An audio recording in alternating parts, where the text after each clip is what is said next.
Hello नमस्कार everyone, आप सभी का स्वागत है एक बार फिर से संभव सीरीज के महत्वपूर्ण श्रृंखला में। यूपीएससी वाला बुक सीरीज में हम बात कर रहे हैं दोस्तों भौतिक भूगोल की, और ये है 7वां अध्याय।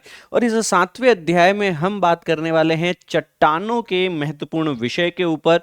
दोस्तों ये पुस्तक जो है आपको हमारी official website PW Only IAS से भी मिल जाएगी। इसके उपरांत इस क्लास के जो नोट्स हैं वह आपको वीडियो के डिस्क्रिप्शन में दिए गए लिंक से एप्लीकेशन से भी फ्री ऑफ कॉस्ट में उपलब्ध हो जाएंगे।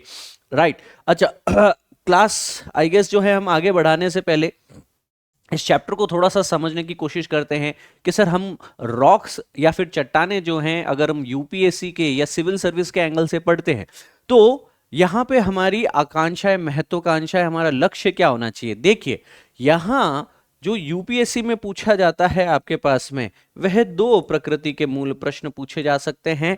पहला पूछा जा सकता है चट्टान के प्रकार, कितने प्रकार की होती है, 3 प्रकार की चट्टानें हैं, तीनों को जानकारी मिलेंगे।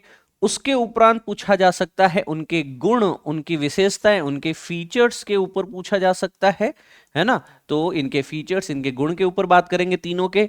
उसके लास्ट में पूछा जा सकता है कुछ एग्जाम्पल्स, है ना। तो कुछ उदाहरण आपको पता होना चाहिए जो कि परीक्षा के तर्क संगत हो, आप अच्छे से जो है उसे पेश कर पाए। उसके उपरांत पूछा जाएगा शैल चक्र, जिसको हम लोग कहते हैं रॉक साइकिल। क्या कहते हैं दोस्तों? रॉक साइकिल या शैल चक्र कहते हैं कि कैसे एक प्रकार की चट्टान दूसरे प्रकार की चट्टान में जो है परिवर्तित हो पाती है। सो यहाँ पे चट्टानों के प्रकार जो कि मूल 3 हैं, आग्नेय, अवसादी व कायांतरी चट्टान। आई गेस हम 7वीं 8वीं क्लास से ही लगातार इसकी चर्चा करते आ रहे हैं, एनसीईआरटी लेवल से ही। अब जब हम यहाँ पे यूपीएससी वाला बुक सीरीज में इसकी चर्चा करेंगे तो ये आपके पास में एक्सपेक्टेशन सेटिंग होनी चाहिए कि सर यूपीएससी इनके ऊपर प्रश्न पूछेगा। चट्टानों के प्रकारों पे, चट्टानों की विशेषताओं पे, चट्टानों के उदाहरण पूछ सकता है। यहां पे पूछे जा सकते हैं रॉक साइकिल या शैल चक्र की बात की जा सकती है। तदुपरांत दोस्तों हम यहाँ शीर्षक के बाद में इस क्लास के समग्र जो भी संबंधित जानकारी है वो आपको इस टेलीग्राम हैंडल पे मिलेगी। यहाँ पे नाम आप सर्च कर सकते हैं जगदीश जांगड़ सर PW। ये टेलीग्राम हैंडल पे अभी 30,000 से भी ज्यादा विद्यार्थी जो इस समुदाय से जुड़े हुए हैं। The Hindu, daily newspaper analysis हो, माइंड मैप हो, क्विज हो या कई सारे नवाचार इनिशिएटिव जो है वो हम इसी यूट्यूब चैनल पे आपको फ्री ऑफ कॉस्ट अवेलेबल कराते हैं। उसका कंटेंट आपको इस टेलीग्राम हैंडल पे मिल जाएगा। इस क्यूआर कोड को स्कैन करके भी आप उस चैनल को डायरेक्ट ज्वाइन कर पाएंगे, या टेलीग्राम पे ये नाम सर्च कर लीजिए बस। आगे बढ़ते हैं दोस्तों, और यहां पे मैं आपका ध्यान फिर से आकर्षित करना चाहूंगा कि जो हमारी चट्टानें हैं एक्चुअली है क्या। देखो आपके घरों के आसपास में आपने देखा होगा तो चट्टानें, रॉक्स, पत्थर आपको देखने को मिलेंगे। सो चट्टानें एंड ऑफ द डे बनी हुई किससे है? जब हमने कहा था कि हमारी भूपर्पटी में कई सारे खनिज है, सबसे पहले हमने कहा था कि हमारी जो ये पृथ्वी है, हमारी जो ये अर्थ है, इसकी जो भूपर्पटी है, इसकी यह जो भूपर्पटी है ना, कहा था ना सियाल, सीमा, नीफे, है ना। ये सबसे ऊपर क्या था? भूपर्पटी, क्रस्ट था। क्रस्ट के जो ये ऊपर वाला हिस्सा था हमने कहा था सर ये स्थल मंडल है, लिथोस्फेयर है, ठीक है। यही इसी लिथोस्फेयर की हम लोग बात कर रहे हैं। यह टोटली आपके पास में कई सारे अन्य अन्य एलिमेंट्स, तत्वों से बने हुए, खनिजों से बने हुए। तो जो हमारे पृथ्वी में कई सारे तत्व देखने को मिल जाएंगे। क्या देखने को मिल जाएंगे आपके पास में? तत्व, राइट। अब उन्हीं तत्वों से के मिश्रण से जो है आपके पास में क्या बनते हैं? आपके यौगिक बनते हैं सर, हमने क्लास में पढ़ रखा है। और उन्हीं यौगिकों के साथ में मिलने से जो है आपका बन जाएगा एक प्रकार का खनिज। तो चट्टाने जो हैं वो क्या है आपके पास में? खनिजों का समुच्चय। जब एक से ज्यादा प्रकार के खनिज, जिनको हम मिनरल्स कहते हैं, तो यहाँ पे कई प्रकार के मिनरल M1, M2, M3, इनका एक समुच्चय, इनका एक ग्रुप होगा, तो वही जो है चट्टान का निर्माण करेगा। तो चट्टान क्या है दोस्तों आपके पास में? चट्टान जो है वह खनिजों का मिश्रण, या सही भाषा है इसका खनिजों का समुच्चय ही चट्टान कहलाता है दोस्तों।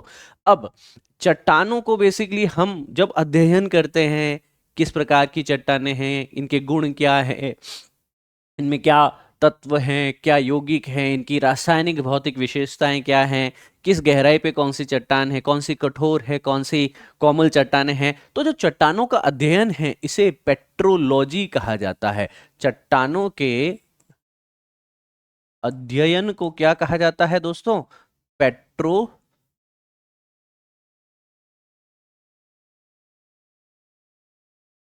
क्या कहा जाता है? पेट्रोलॉजी कहा जाता है। और याद रखना है कि आपके पास में इसमें और कुछ नहीं है, सारे खनिज हैं आपके पास में, कई खनिजों का समुच्चय सम्मिश्रण है, मिक्सचर है, और जो कि बने हुए हैं यौगिकों से, और यौगिक बने होते हैं तत्व, और तत्व सारे आपकी पीरियोडिक टेबल में आपको देखने को मिल जाएंगे। इनकी अलग अलग विशेषताएं हो सकती हैं आपके पास में, जैसे कुछ चट्टानें जो हैं आपके पास में कठोर हो सकती हैं, और कुछ चट्टानें जो हैं आपके पास में वह कोमल या नरम हो सकती हैं, है ना, सॉफ्ट हो सकती है जिसको हम कह सकते हैं। तो जो कठोर चट्टानें हैं आपके पास में, जैसे कि ग्रेनाइट है ना, ये थोड़ी सी कठोर चट्टान है। ग्रेनाइट क्या है आपके पास में? थोड़ी सी कठोर चट्टान है। ग्रेनाइट का उपयोग किचन में जो है, किचन स्लैब पे जो काला पत्थर होता है जिसमें कई बार आपको चमकीले चमकीले कई खनिज देखने को मिल जाते हैं, तो यह ग्रेनाइट जो है निर्माण कार्यों के अंदर जो है हमारे भारत में ही नहीं पूरे विश्व में प्रयोग किया जाता है। कहाँ पे?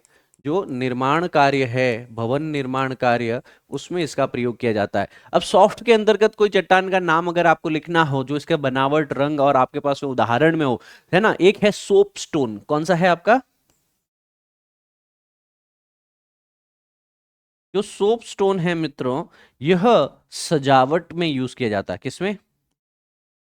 सजावट में प्रयोग में लिया जाता है। और चूंकि यह सजावट में प्रयोग में लिया जा रहा है ना, सफेद रंग का होता है, आपके पास में अन्य अन्य कलर की अशुद्धियां हो सकती है इसके अंतर्गत।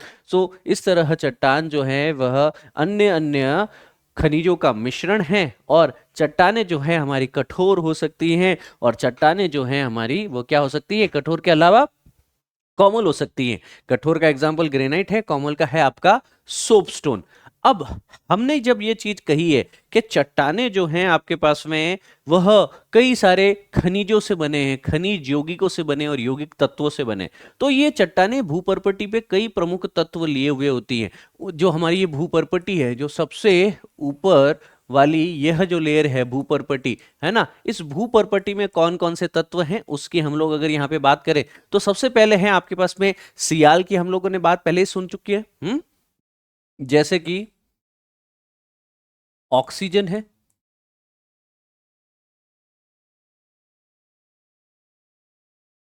सिलिका है,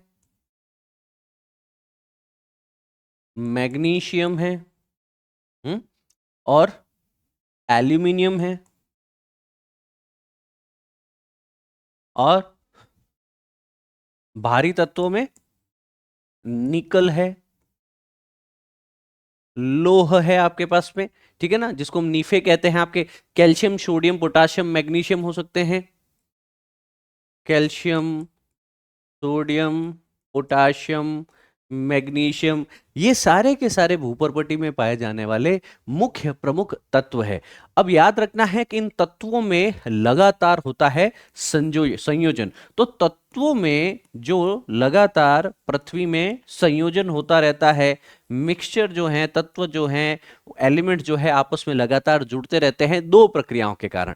एक प्रक्रिया होती है दोस्तों आपकी अंतर्जात प्रक्रिया,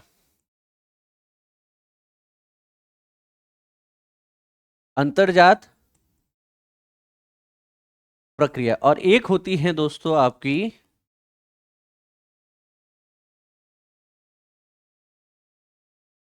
बहिर्जात प्रक्रिया। देखिए जो ये अंतर्जात प्रक्रिया है यह पृथ्वी के इंटरनल किसी पॉइंट से जो है आपके पास में ओरिजिन हो रहा है, जबकि बहिर्जात जो प्रक्रिया है वो पृथ्वी के आउटर सरफेस पे यहाँ पे कोई न कोई एक्शन रिएक्शन हो रहा है, उसके कारण हो रही है। तो इंट्रूसिव और एक्सट्रूसिव, इंटरनल एंड एक्सटर्नल, दो तरह की प्रोसेसेस होती हैं जिनके माध्यम से इन तत्वों का संयोजन होता है, इन सारे तत्वों का संयोजन होता है। और यह बताता हूं आपके पास में ये जितने भी तत्व हैं ये सारे ही तत्व ऑक्सीजन के साथ में मिलकर ऑक्साइड्स बनाते हैं। क्या बनाते हैं आपके पास में? यही तत्व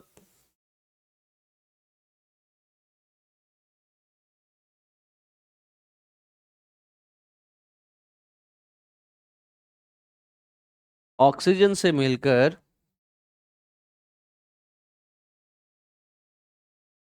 ऑक्साइड्स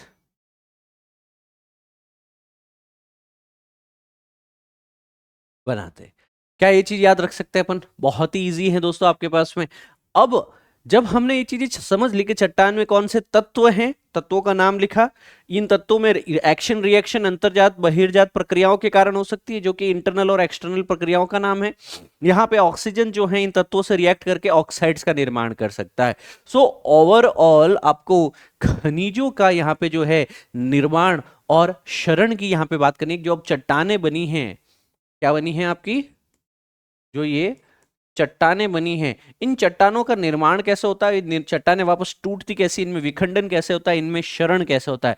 तो चट्टानों के निर्माण और चट्टानों के शरण की यहां पे अगर हम बात लिखे आपके पास में, सो चट्टानों का निर्माण होने में दोस्तों कोई एक दो दिन का समय नहीं लगता है, कई सारे लाखों वर्ष लग जाते हैं आपके पास में। ठीक है। सो सबसे पहले मैं ये लिख सकता हूं कि इसका जो निर्माण है उसमें लाखों वर्षों की प्रक्रिया है। मतलब चट्टान का जो निर्माण हो रहा है आपके पास में, it is slow and eventual process. धीमे धीमे कालांतर में कई वर्षों में ताप व दाब परिस्थितियों के बदलने के कारण खनिजों का समुच्चय जो है, एक से ज्यादा जो खनिज है उनमें अंतर्जात बहिर्जात कई अभिक्रियाएं कई प्रक्रियाएं होने के उपरांत क्या होता है, उनके रासायनिक प्रकृति में परिवर्तन आता है और चट्टानों का निर्माण होता है। अब नई चट्टानें कैसे बनती हैं? कोई भी चट्टान जो है जिसको मैं ये कहूं कि सर यह नई चट्टान है, तो यहां पे नई चट्टानों का निर्माण जो है, मैन्युफैक्चरिंग प्रोडक्शन जो है,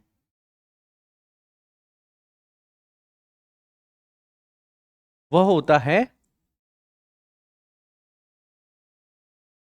ज्वालामुखी से। जैसे ही ज्वालामुखी फटता है, ठीक है ना, बाहर क्या आता है, पृथ्वी के अंदर का मैग्मा, पिघली हुई चट्टानें बाहर लावा के रूप में आती है। तो नई चट्टानें सक्रिय ज्वालामुखी में बनती हैं, यह याद रखना है आपके पास में। तो ज्वालामुखी से बनी चट्टानें क्या हो सकती है आपके पास में? सपोज यह पृथ्वी है, इस पृथ्वी के अंदर से कुछ लावा, पृथ्वी के अंदर से जो लावा बाहर आने की चेष्टा कर रहा है इस लावा पाइप के माध्यम से, वह क्या कर सकता है आपके पास में, इस प्रकार आसपास में पृथ्वी के अंदर ही, पृथ्वी के अंदर ही कहीं न कहीं क्या कर सकता है, सॉलिडिफाई हो सकता है। यस, सॉलिडिफाई हो सकता है कि नहीं हो सकता? बिल्कुल सर, पृथ्वी के अंदर ही भूभाग में ही कहीं सॉलिडिफाई हो गया, या फिर लावा बन के जब ये बाहर निकलता है तो यहां पे कोई पहाड़ बना दिया इसने, या फिर कोई पठार बना दिया, या फिर कोई मैदान यहां पे जो है वो बन चुका है लावा के बहने के कारण। सो यहां आपके पास में दो प्रकार की स्थलाकृतियां चट्टानें जो हैं उनका निर्माण होता दिख रहा है। पहली जो चट्टानें हैं दोस्तों आपके पास में पृथ्वी की सतह पे जो बन रही हैं, है ना, बाहर की तरफ, और दूसरी चट्टानें हैं जो पृथ्वी के अंदर की तरफ बन रही हैं। ठीक है ना। सो इंट्रूसिव और एक्सट्रूसिव दो प्रकार की चट्टानें हो सकती है ना हमारे पास में। एक पृथ्वी के अंदर भी बन सकती है क्योंकि लावा पृथ्वी के अंदर ही सूख गया, जो लावा जो है सतह से बाहर निकल गया, और कहीं न कहीं जो है वो पृथ्वी की सतह पे पहाड़ पठार मैदानों का निर्माण कर सकता है। तो लावा से जो चट्टानें बनती है, क्या वो पृथ्वी के आकार को, सतह को आकार देती है? बिल्कुल सर। यह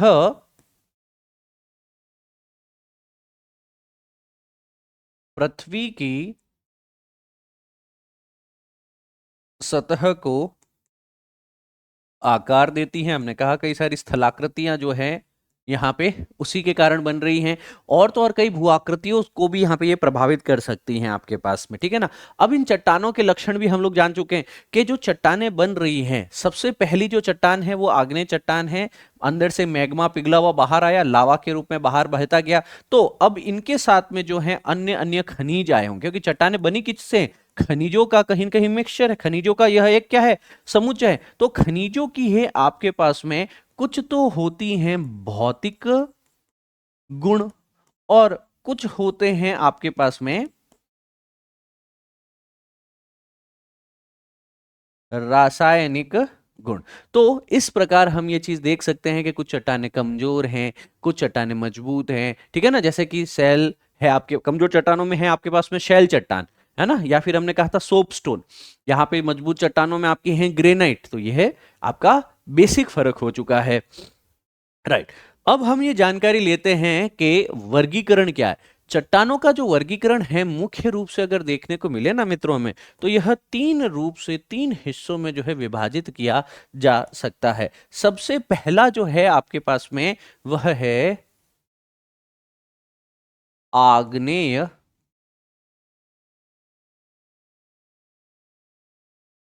चट्टान। यह जो दोस्तों आपकी आग्नेय चट्टान है, इसको हम प्राइमरी चट्टान भी कहते हैं। मतलब जो लावा है वो पिघल करके आग्नेय चट्टान का निर्माण कर रहा है। आपके पास में पृथ्वी का मैग्मा बाहर आया, लावा के रूप में सतह पे बहा, सूख करके जो चट्टानें बनी वह आग्नेय चट्टान है। आग्नेय मतलब अग्नि, मतलब फायर, इग्नियस रॉक से ही है, ठीक है।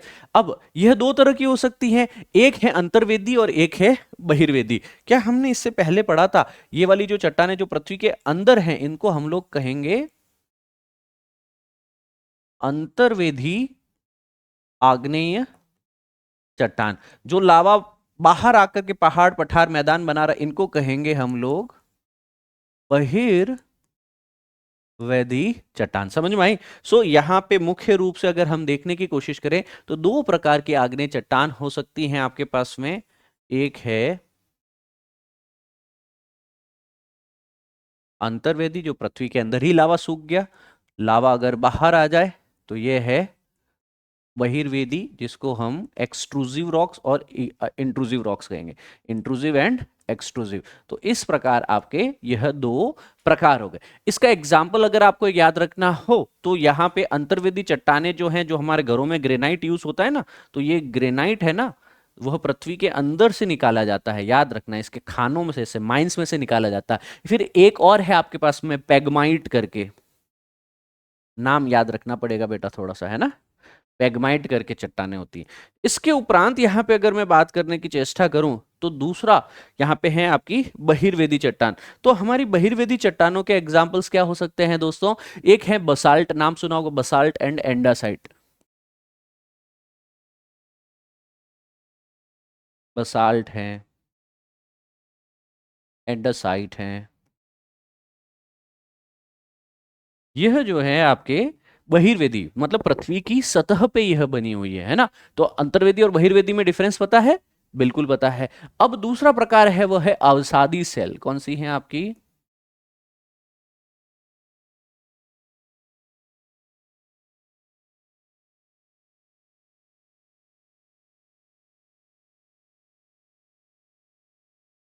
अवसादी सेल कह दूं, अवसादी चट्टानें कह दूं, एक ही बात है दोस्तों। हम्म।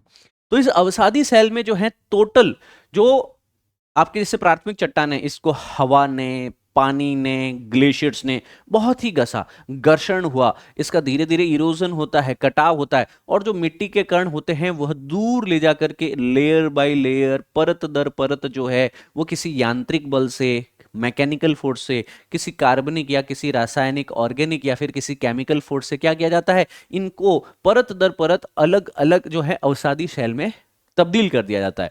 ठीक है। तो यहां पे अवसादी सेल जो है तीन तरीके से बनती है, यांत्रिक, कार्बनिक और रासायनिक। क्या है आपकी?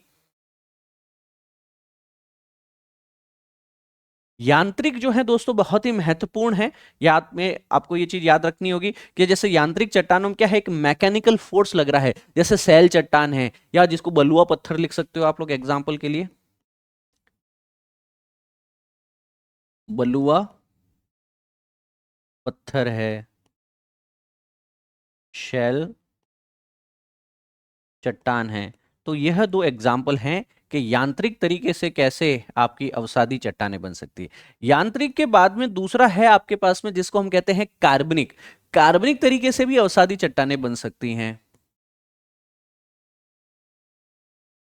अब जो कार्बनिक तरीके से जो हमारी अवसादी चट्टानें बन रही हैं मित्रों, इसके अंदर आपने सुना होगा कोल, कोयला, जिसको हम लोग फॉसिल फ्यूल भी कहते हैं, कि जीवाश्म ईंधन भी है। इसके साथ में आता है चौक, है ना। तो यहाँ पे चौक है आपके पास में, चौक हम सब लोग यूज कर सकते हैं, कोयला हम यूज कर सकते हैं, ये सारे ही कार्बनिक अवसादी सेल है, ये भी एक तरह की सेल है, चट्टान है। तो जो हमारा कोयला है, जो हमारा चौक है, तो यह दोनों किसके हैं, कार्बनिक अवसादी चट्टानों के प्रकार हो गए, उपप्रकार हो गए। रासायनिक तरीके से भी हमारी अवसादी चट्टानें बन सकती हैं। रासायनिक अवसादी चट्टानें, अब जो रासायनिक अवसादी चट्टानें हैं दोस्तों आपके पास में, कभी नाम सुना है आपने चूना पत्थर का? सबने सुना है, चूना देखा है आपने। तो जो चूना पत्थर है वह अपने आप में ही एक अवसादी चट्टान है, और यह अवसादी चट्टान रासायनिक तरीके से बनी हुई अवसादी चट्टान है दोस्तों। फिर तीसरा यहां पे एक महत्वपूर्ण आपको देखने को मिल जाएगा, जिसका वर्गीकरण मैं यहां पे लिख देता हूं आप लोगों के समक्ष। तीसरा है आपके पास में जिसको हम कहते हैं रूपांतरित चट्टान। रूपांतरित चट्टान बहुत ही महत्वपूर्ण है दोस्तों। रूपांतरित चट्टान या शैल को रूप या काया भी कह सकते हैं, तो इसको कायांतरित भी लिखा जाता है। काया या रूपांतरित, चट्टान कह दूं शैल कह दूं एक ही बात है। तो रूपांतरित या कायांतरित शैल क्या होती हैं दोस्तों आपके पास में, कि इसी आग्नेय चट्टान या अवसादी चट्टान को उच्च ताप उच्च दाब परिस्थितियों में इसके जो क्रिस्टल्स है, इसके जो रवे हैं, इसकी भौतिक और रासायनिक गुण बदल जाते हैं और वह अपना रूप काया परिवर्तन कर देते हैं। वह कहीं न कहीं पत्रित और अपत्रित प्रकार की चट्टानों में परिवर्तित हो जाते हैं। तो यहाँ पे दो प्रकार की चट्टानें बन जाती हैं। पहली चट्टान है दोस्तों आपकी पत्रित चट्टान। पत्रित मतलब जो है फॉलिएटेड, अलग अलग लेयर्स यहां पे देखने को मिलेगी आपके पास में। एग्जाम्पल, आपने कभी स्लेट का नाम सुना है? स्लेट, नीज, पत्रित चट्टानों में होगी स्लेट, नीज, अंग्रेजी में इसको ग्नीज लिखा जाता है, पर जी साइलेंट रहता है इसलिए इसको नीज लिखा जाता है, नीज। ठीक है, ठीक है। अब है आपके पास में अपत्रित चट्टानें। अपत्रित चट्टानें आप सभी लोग यूज करते हैं, शायद अभी आप उस पर खड़े भी हो सकते हैं। अपत्रित चट्टानें क्या है आपके पास में, जैसे हम लोग घरों के अंदर यूज करते हैं मार्बल का। तो मार्बल क्या है, वो कोई आग्नेय या अवसादी चट्टान है जो हाई टेम्परेचर हाई प्रेशर में जो है कायांतरित, उसका रूपांतरित, उसका रूप परिवर्तन होकर मार्बल में बन चुका है। तो जो मार्बल हम यूज करते हैं, कभी आपने क्वार्टजाइट यूज किया है? क्वार्टजाइट,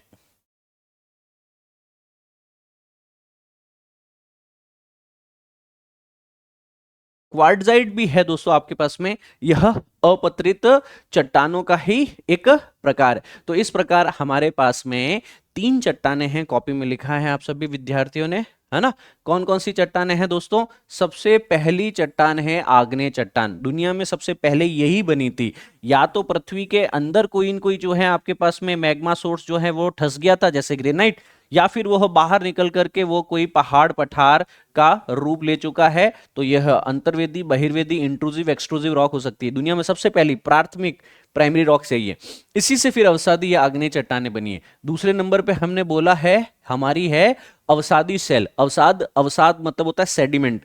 कण जो हैं वह लेयर बाय लेयर, परत दर परत जुड़ते रहे जुड़ते रहे, ऊपर से कभी ताप, कभी दाब, कभी यांत्रिक, कार्बनिक और रासायनिक कारणों से जो है अलग अलग प्रकार की चट्टानें बनती रही। तीसरा है दोनों ही प्रकार आग्नेय और अवसादी चट्टानों पे हाई प्रेशर लगाया लाखों साल तक।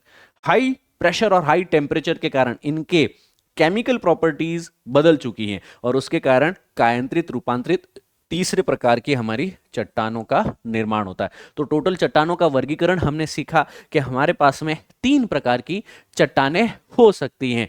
अब इन तीन प्रकार की चट्टानों के अंदर भी हम लोग अगर थोड़ा सा सीखने और समझने की चेष्टा करें, उससे पहले कुछ बेसिक चीजें बताना चाहता हूं आपको हमारे यूपीएससी ऑनलाइन बैचेस के बारे में। संकल्प, टाइटन और सृजन जैसे बैच आपको बहुत ही नॉमिनल कॉस्ट पे एक नाम मात्र शुल्क पे मिल जाएंगे, जो कि प्रहार यहाँ पे ऑप्शनल है, और प्रारंभ के बैचेस भी जो हैं अभी हम स्टार्ट कर रहे हैं 2025 और 2026 को लक्ष्य रखते हुए। अगर आप में से कोई भी विद्यार्थी हमारे मंच से इसके लिए अध्ययन करना चाहते हैं तो दिए गए नंबर पे काउंसलिंग प्राप्त कर सकते हैं और अपना एक सही निर्णय ले सकते हैं, तैयारी को और सही दिशा दी जा सकती है। आगे बढ़ते हैं मित्रों। यहाँ पे मैं आपके समक्ष बात करना चाहता हूँ इस बार। अच्छा हाँ, एक और चीज, हम लोग daily news, daily current affairs लेके आ रहे हैं आप लोगों के लिए। वीक के एंड में सैटरडे को हम लोग क्विज लेके आ रहे हैं। सैटरडे को इवनिंग को इसी चैनल पे क्विज होती है, शाम को करंट अफेयर का रिवीजन कराते हैं क्विज के माध्यम से, है ना। फिर है आपका महीने के एंड में जो है मंथली करंट अफेयर भी लेके आते हैं। जो सब्जेक्ट एक्सपर्ट्स है, हर सब्जेक्ट के एक्सपर्ट आपको उस महीने के करंट अफेयर्स की जो है एक व्याख्या देंगे, बहुत ही महत्वपूर्ण। इस Telegram handle Jagdish Jahangir sir PW से आपको जुड़ना है। यहाँ पे क्लास की पीडीएफ कंटेंट हर रोज शाम को अपलोड कर दी जाती है दोस्तों। इसके उपरांत हम वापस पहुंचते हैं अपने विषय के ऊपर। हमने तीनों की तीनों यहाँ पे चीजों को बहुत ही अच्छे से समझा। वर्गीकरण को किस भाषा में लिखा है मित्रों? हमने हमने वर्गीकरण को लिखा है कि सर आग्नेय है सबसे पहली चट्टानें, फिर अवसादी हैं, और तीसरी चट्टानें हैं हमारी कायांतरित चट्टानें। इन तीन चट्टानों के अंतर्गत हमको कुछ गुण, कुछ विशेषताएं पता होनी चाहिए कि हमारी आग्नेय जो चट्टान है वह कैसे बनी। कि सर लावा के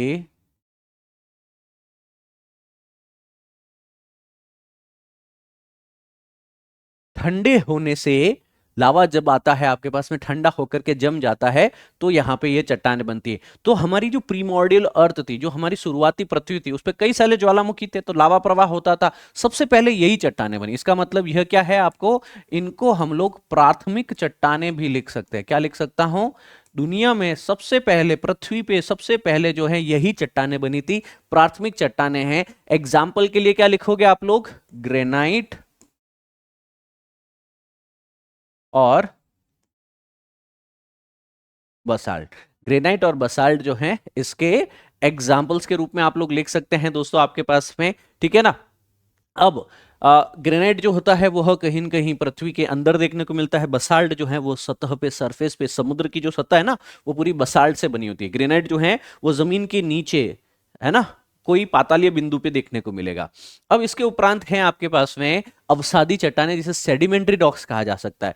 सेडिमेंट्री रॉक्स के बनने के पीछे की जो कहानी है ना, वो कुछ इस प्रकार है कि ये सारी की सारी चट्टानें कुछ बाहरी प्रक्रियाओं से बनी होती हैं। कैसे बनी होती है आपके पास में?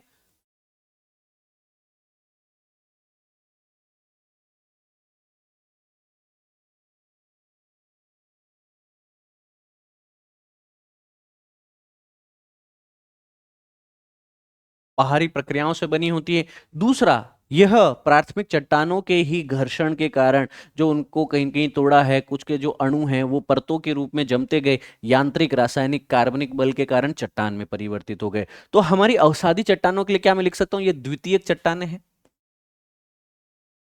यह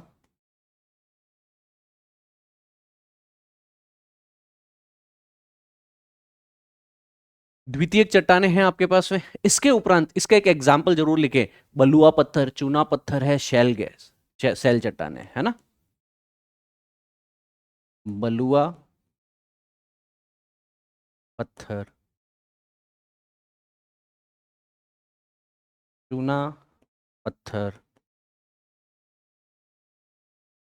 सैल चट्टान, इसी प्रकार की अवसादी चट्टानें हैं। लेयर बाय लेयर, परत दर परत यह देखने को मिलती है। रेत के कण जो हैं वह अपने आप में ऊपर जो है यांत्रिक, रासायनिक या केमिकल बल के कारण जुड़ चुके हैं, एक जमाव हो चुका है, यह अवसादी चट्टानें कहलाती है।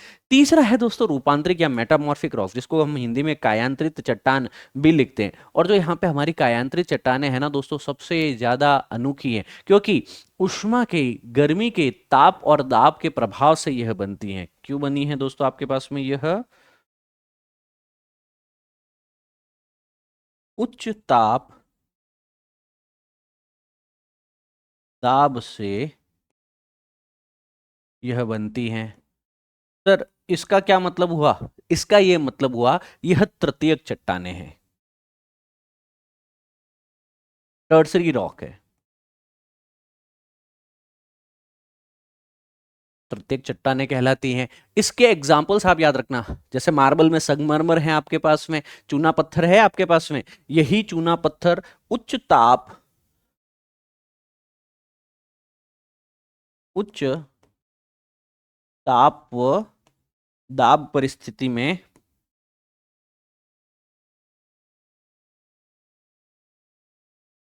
संगमरमर में, जिसको हम लोग मार्बल भी कहते हैं, संगमरमर के मार्बल में परिवर्तित हो जाता है। तो मतलब क्या हुआ कि जो ये चूना पत्थर था पहले, यह लाइमस्टोन, इसी का ही हजारों सालों तक हाई टेम्परेचर और प्रेशर के कारण क्या बन गया, ये संगमरमर के रूप में देखने को मिल सकता है। आपने नाम सुना होगा क्वार्ट्जाइट, ये यहां पे हमारे पास में देखने को मिलता है। क्वार्ट्जाइट जो बलुआ पत्थर था, बलुआ पत्थर जो है आपके पास में, है ना, उसके कारण जो कायांतरी चट्टान बनती है उसका नाम है क्वार्ट्जाइट। यहां पे भी high temperature, high pressure, high temperature और हाई प्रेशर, उच्च ताप और उच्च दाब के कारण ये होता है। तो आपको एग्जाम्पल याद रहेगा, ये बहुत ही इंपॉर्टेंट, एक बार कमेंट करके बताओ कि सर याद रहेगा हमको। अगर ये याद है तो हम आगे बढ़ते हैं। अब हम इन चट्टानों में से पहली चट्टान का आप हेडिंग लगा लो, आग्नेय चट्टान। इस आग्नेय चट्टान के महत्व की बातें करते हैं थोड़ा सा, ठीक है।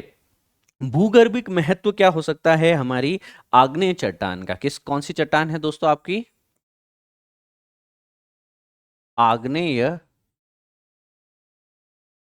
चट्टान का भूगर्भिक महत्व, मतलब यहां पे हमारे लिए इतिहास के दृष्टिकोण से देखें, भूगर्भिक इतिहास के दृष्टिकोण से देखें, तो पृथ्वी के अंदरूनी मैग्मा या लावा से ये बनती हैं, ये प्राथमिक चट्टानें हैं। तो यह क्या हमारे ज्वालामुखी गतिविधियों से जो चट्टानें बाहर आ रही है, ये इससे भूवैज्ञानिक समय क्रम का पता लगाया जा सकता है। एग्जैक्टली तो इससे हम क्या क्या चीजें पता कर पाएंगे? पहला पॉइंट लिखो आप कि सर इससे हम लोग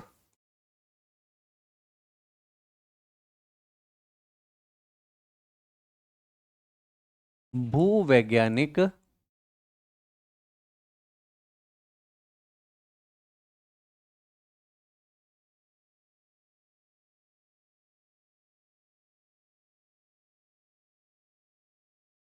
समय क्रम का पता चलता है। अच्छा, भूवैज्ञानिक समय क्रम के पता चलने के अलावा और क्या चीजें हो सकती हैं?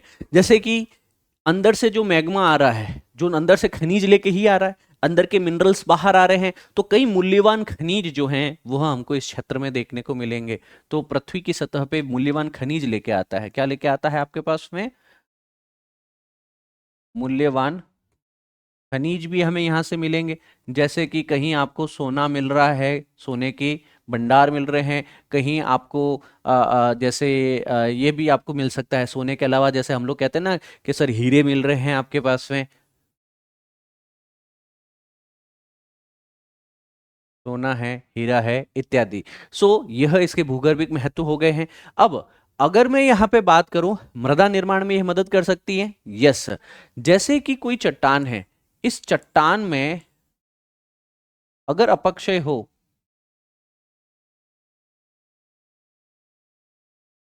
है ना, जैसे मैं कहता हूं ये कोई ग्रेनाइट रॉक है, ये कोई ग्रेनाइट रॉक है, यह ग्रेनाइट रॉक जो है धीरे धीरे क्या कर सकती हैं, अपर्दित हो सकती हैं, इसका मृदा का अपर्दन हो सकता है।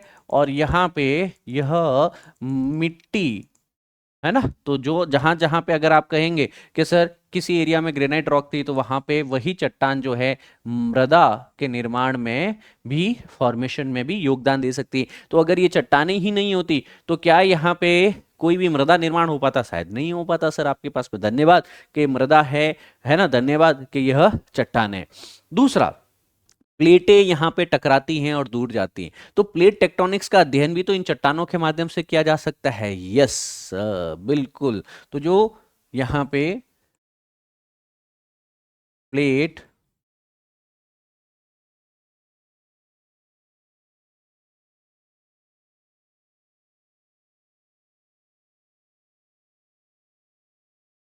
प्लेट टेक्टोनिक्स का अध्ययन जो है वो किया जा सकता है। अगर हम चट्टानों को अच्छे से अध्ययन करें तो हमें ये एक और जानकारी अच्छी मिल सकती है।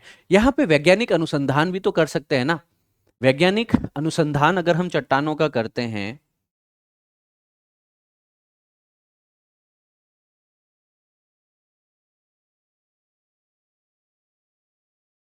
इससे जो है पृथ्वी के आंतरिक भाग, आंतरिक भाग या संरचना की जानकारी मिलेगी। यस और नो, कि पृथ्वी के कितनी गहराई से किस प्रकृति का मैग्मा या लावा बाहर आ रहा है। अच्छा, यहाँ पे जो पुरानी चट्टानें हैं, जैसे आज से लाखों वर्ष पुरानी चट्टानों को अगर हम यहाँ पे उसकी स्टडी करते हैं तो उस वक्त की जो मौसम की, पर्यावरण के जो परिवर्तन का संकेत यहाँ पे मिल सकता है। Yes sir. तो अगर मैं यहाँ पे चट्टानों का अध्ययन करता हूं तो मुझे यहाँ मुख्यतः अगर यह पर्यावरण के संकेतक यहाँ पे दे सकते हैं, क्या मिल सकते हैं? पर्यावरण के परिवर्तन के संकेतकों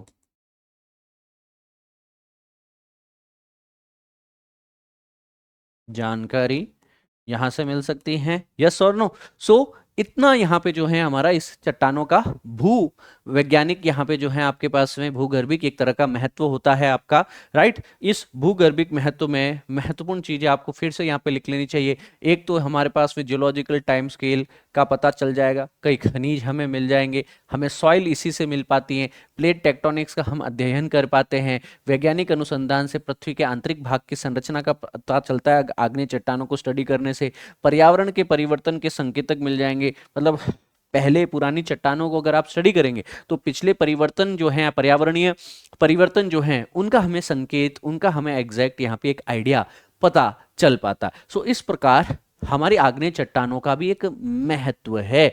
इसके उपरांत मैं यहाँ पे बात करना चाहूंगा, हमारे पास में चट्टानों का, आग्नेय चट्टानों का वर्गीकरण जो है आपके पास में, वह भी थोड़ा महत्वपूर्ण है दोस्तों, जिसको थोड़ा सा अगर आप अच्छे से जान ले, अगर हम लोग उसके उपयोग को, उसके भौगोलिक महत्व को अगर समझ चुके हैं तो इसके आग्नेय चट्टान के वर्गीकरण की हम लोग बात कर देते हैं। सर आग्नेय चट्टानों का वर्गीकरण अगर हम करना चाहें तो थोड़ा सा खेल लें? खेलते हैं सर, थोड़ा सा मजा आएगा। कैसे खेलेंगे बताओ? अब यहां पे थोड़ा सा ध्यान देना बच्चों, यह क्या है? यह पृथ्वी का भाग है, लिथोस्फीयर का भाग है। इस लिथोस्फीयर के भाग को जैसे हम कर देते हैं, ब्राउन कर दें, यहां वाला, ये वाला ब्राउन कर देते हैं। पृथ्वी है, ब्राउन कलर की है हमारी, ठीक है सर। अब इस ब्राउन कलर की पृथ्वी पृथ्वी के अंदर हम यहाँ पे बना लेते हैं एक मैग्मा चैम्बर। क्या बना लेते हैं? अंदर कहीं पिघली हुई चट्टानें दर्शानी पड़ेगी ना, तो मैं ये दर्शा देता हूं कि अंदर कहीं न कहीं आपके पास में क्या है? मैग्मा चैम्बर है। अब जो मैग्मा चैम्बर है उसको दर्शाने के लिए मैं यहाँ पे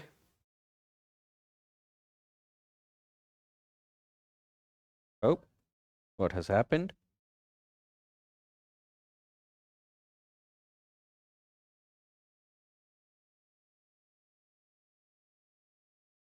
enable to recognise, not an issue. हम यहाँ पे ये चीज दर्शा लेते हैं कि सर पृथ्वी के अंदर कहीं न कहीं अंदर क्या है आपका? Magma chamber. और इस मैग्मा चैम्बर में क्या है आपके पास में? पिघली हुई चट्टानें हैं। क्या है आपकी? पिघली हुई चट्टानें। अब ये जो पिघली हुई चट्टानें हैं वह कहीं न कहीं पृथ्वी में है एक प्रकार का क्रैक। क्या है दोस्तों? पृथ्वी में है एक कहीं क्रैक आया हुआ। उस क्रैक का फायदा उठाते हुए यह बाहर निकलने की कोशिश करता है। यह क्या करता है आपके पास में? बाहर निकलने की चेष्टा करता है। और इसी क्रैक को हम लोग कह देते हैं वेंट या पाइप कह देते हैं, कि जिसके माध्यम से लावा जो है वह बाहर निकलने की लगातार चेष्टा करता है। लावा जो है यहाँ से बाहर निकलता रहता है और पृथ्वी की सतह पे आने की कोशिश करता है।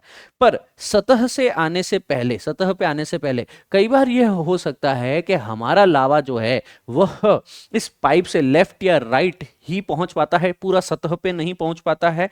तो जो लावा है वह कहीं न कहीं इस प्रकार चट्टानों के बीच में फंस सकता है कि नहीं फंस सकता है? बिल्कुल फंस सकता है सर। तो क्या मैं इसको भी यहाँ पे लावा की श्रेणी में रख लूं कि यस सर ये यहाँ पे लावा जमा हो गया? दूसरा, इस चैम्बर के ही ऊपर कोई डोम शेप यहाँ पे बना सकता है, थोड़ा सा इस प्रकार आपको दिख सकती है आकृति, है ना? कई बार आपके पास में, है ना, इसी से ही कनेक्टेड एक पाइप हो सकती हैं और इसके ऊपर एक डोम शेप में यह देखने को मिल जाएगा। कई बार यहाँ पे जो है, जो लावा बाहर तो आया तो है आपके पास में, पर एक रैंडम जिगजैग सरफेस पे यहाँ पे आपको देखने को मिल जाएगा। कई बार जो है एक दीवार की तरह देखने को मिल जाएगा। तो हमारा लावा जो है वो कई बार पृथ्वी की सतह पे आने से पहले ही क्या हो जाता है, सॉलिडिफाई हो जाता है पृथ्वी के अंदर ही, भूतल में ही। अभी भी ये पातालीय बिंदु है पृथ्वी की सरफेस के कई गुना नीचे। और कई बार हमें यह देखने को मिलेगा कि यही लावा जो है वह पृथ्वी की सतह पे पहुंच चुका है और इसने यहाँ पे अन्य अन्य जो है क्या निर्माण कर दिए हैं, अन्य अन्य स्थलाकृतियों का निर्माण कर दिया है। राइट। सो यहाँ पे जब ये अन्य प्रकार की स्थलाकृतियां यहाँ पे बन जा रही है, इनमें भी हम लोग लावा से, क्योंकि यही लावा बाहर आया है, तो ये पहाड़ बना दिया, कहीं मैदान बना दिया, कहीं पठार बना दिया। राइट। तो अब आप यहाँ पे बहुत ही स्पेसिफिकली देख पा रहे होंगे कि सर आग्नेय चट्टान जो है वह कैसे बनी है, कि सर अंदर से जो लावा है वह बाहर आया है। तो कई बार प्लूटोनिक बिंदु पे, मतलब किसी पातालीय बिंदु पे ही जो है शीतलन हो जाता है, मतलब लावा अंदर ही ठंडा हो जाता है। तो लिखो मेरे साथ साथ इसी डायग्राम में लिखो कि किसी प्लूटोनिक बिंदु पर लावा तो सतह पे होता है, अंदर है तो मैग्मा है। प्लूटोनिक बिंदु पर मैग्मा ठंडा हो गया है, उसको हिंदी में लिखेंगे शीतलन हो गया है, वो ठंडा हो चुका है। तो यहां पे वह अंदर ही जम चुका है। तो यह कैसी चट्टानें होगी आपके पास में, यह अंतर्भेदी चट्टानें होगी, अंतर्वेदी चट्टानें होगी। देखो यह अंतर्वेदी चट्टानें होगी, इनको इंट्रूसिव रॉक्स कहते हैं, कि जो पृथ्वी की सतह के अंदर देखने को मिलती है। सर और क्या हो सकता है, बाहर भी तो कुछ चट्टानें देखने को मिल रही है। मिलको यस, कि जो जब यहाँ पे लावा जो है वह कहीं कहीं लावा चैम्बर से मैग्मा ऊपर उठता उठता वेंट से, पाइप से होते हुए पृथ्वी की सतह से बाहर जाके सॉलिडिफाई हो रहा है। शीतलन समय जो है सेकंड से महीनों तक यहाँ पे जो है लग जाता है, इसको धीरे धीरे यहाँ पे क्या होता है आपके पास में, यह ठंडा हो रहा है। सो जो बाहर आपको देखने को मिलेगा वह चट्टाने क्या चट्टाने कहलाएगी आपके पास में, बहिर्वेदी चट्टाने, बहिर्वेदी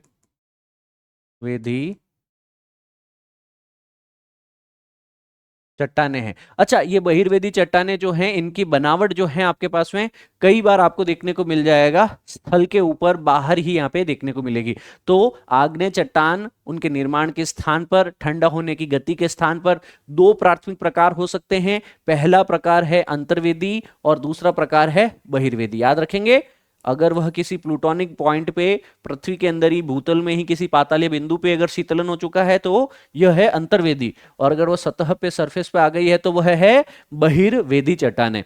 तो जो आपको ज्वालामुखी के कारण बनी हुई पहाड़, पठार, मैदान देखने को मिलते हैं वो सारे क्या है आपके बहिर्वेदी या बहिर्वेदी एक्सट्रूसिव रॉक्स होते हैं। इनको इंग्लिश में लिखेंगे एक्सट्रूसिव रॉक्स, जो कि सरफेस पे, कहां पे है आपके पास में, अर्थ की सरफेस पे बनाए जाते हैं आपके पास में। Are we clear till this point?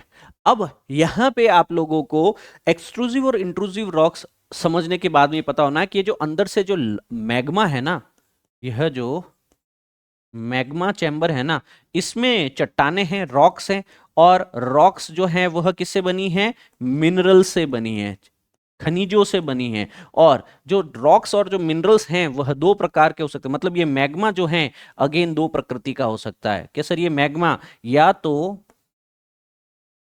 अम्लीय प्रकृति का था या क्षारीय प्रकृति का था, एसिडिक एंड बेसिक। ठीक है ना। तो अब यहां पे फिर से आपका जो है आग्नेय चट्टानों के अलग अलग प्रकार हो सकते हैं, कि जो अंदर से मैग्मा बाहर आया, जो लावा बाहर आया, वह लावा किस प्रकार के खनिजों से बना था। उस लावा की प्रकृति अम्लीय है या क्षारीय है, उसकी पीएच 7 के आसपास में है या नहीं है। 7 के आसपास है तो अम्लीय है, अगर नहीं है तो वह क्षारीय लावा कहलाता है। इसी आधार पे हम लोग क्या करते हैं दोस्तों, आपके पास में अम्लीय चट्टानों को या एसिडिक रॉक्स को समझते हैं। जो एसिडिक रॉक्स होगी, एसिडिक रॉक्स में क्या है कि यह जो आपका मैग्मा है जो बाहर आ रहा है या अंदर ही कहीं कहीं शीतलित हो रहा है, ठंडा हो रहा है, यह एसिडिक लावा जो है आपके पास में, इसमें सिलिका की मात्रा ज्यादा है। किसकी मात्रा ज्यादा है आपकी, लिखो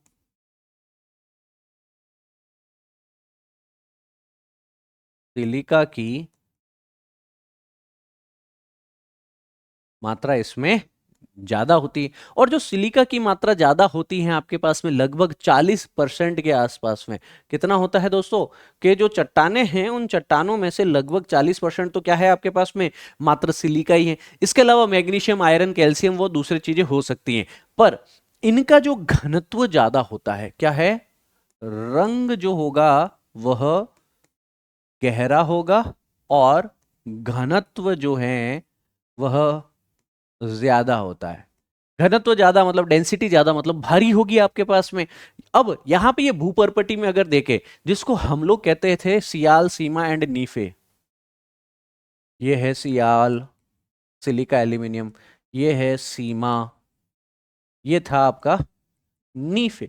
तो जो ये मेंटल हम कहते थे उस मेंटल से ये आती है। इसका मतलब ये हुआ कि इस भूपर्पटी के अंदर हमारा जो सियाल हमने पढ़ा, सीमा हमने पढ़ा था, सिलिका मैग्नीशियम वाला क्षेत्र, वहां से यह आता है आपके पास में। ठीक है ना? तो यह सीमा युक्त है, यह सिलिका मैग्नीशियम युक्त है। ठीक है? तो कहां से आती है भूपर्पटी में? कहां से स्थान है इसका? कि यह सीमा वाले क्षेत्र से आती है, तभी यह अम्लीय चट्टाने हैं, अम्लीय लावा है आपका। शीतलन का व्यवहार ये होगा आपके पास में कि जहां भी अम्लीय चट्टाने हमें देखने को मिलेगी, सॉरी यह जो है प्रकृति, आप थोड़ा सा हेडिंग मिसमैच हो चुका है, मैं माफी चाहूंगा उसके लिए आप लोगों से। इसको जो है आप यह लिखिए, यह है क्षारीय चट्टाने।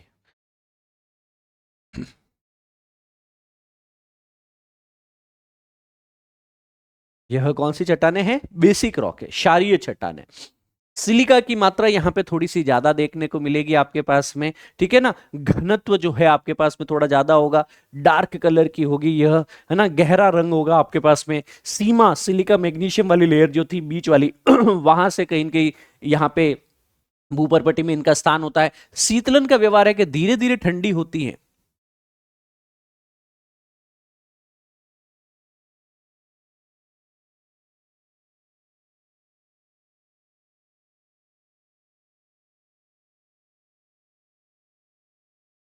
अच्छा, जब भी कोई भी लावा बहता है, अगर वो हाथों हाथ जम गया, तो मतलब जैसे ही लावा बाहर आया जम गया, जैसे ही और लावा बाहर आया दूसरी लेयर और जम गई, तीसरी लेयर और जम गई, तो वो पहाड़ का निर्माण करता है।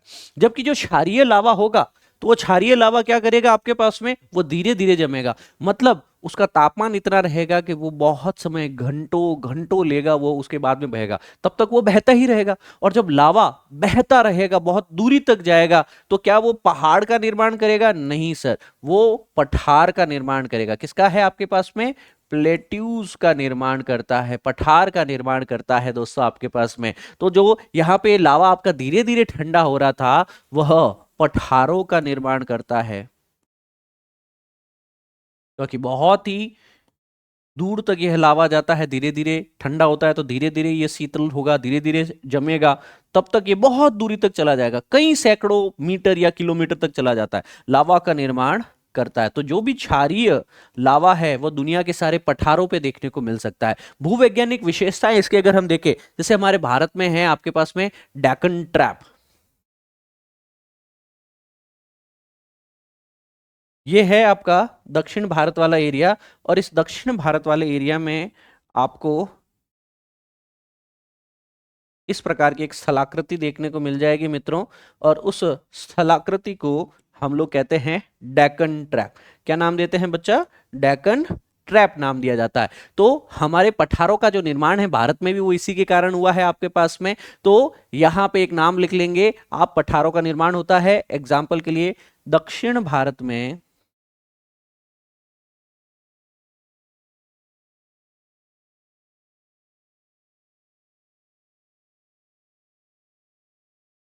डेक्कन ट्रैप जो है, इसका एक तरह का एग्जाम्पल है दोस्तों आपके पास में। अच्छा, याद रखना इसका अपर्दन जल्दी होगा, सिलिका ज्यादा है ना, तो अपर्दन ज्यादा होता है, जल्दी होता है आपके पास में। और जब इसका ज्यादा अपर्दन और जल्दी अपक्षय ज्यादा होगा, तो यहां पे उपजाऊ मिट्टी देखने को मिलेगी। ठीक है? सो इस तरह हमारे भारत के ही दक्षिण में आपको जो है डेक्कन ट्रैप देखने को मिलेगा। यह एक क्षारीय चट्टाने हैं आपके पास में, जो कि आग्नेय चट्टान है, जो कि इग्नियस चट्टान है।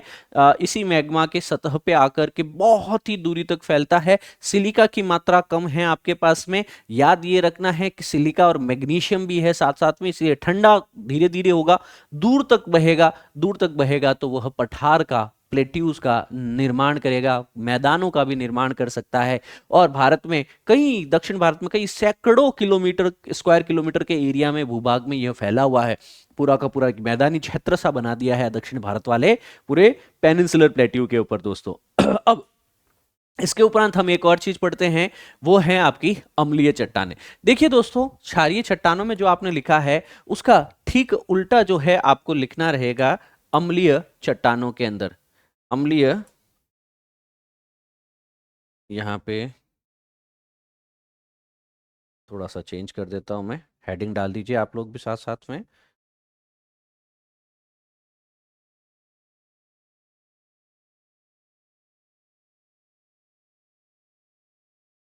अम्लीय चट्टान। अब जो ये अम्लीय चट्टान है या एसिडिक रॉक्स है, उसकी हम लोग यहाँ पे बात करें दोस्तों। जो हमारी एसिडिक रॉक्स हैं, इसके बारे में ये याद रखना चाहिए कि इसमें सिलिका की मात्रा बहुत ज्यादा अधिक होती है। ठीक है,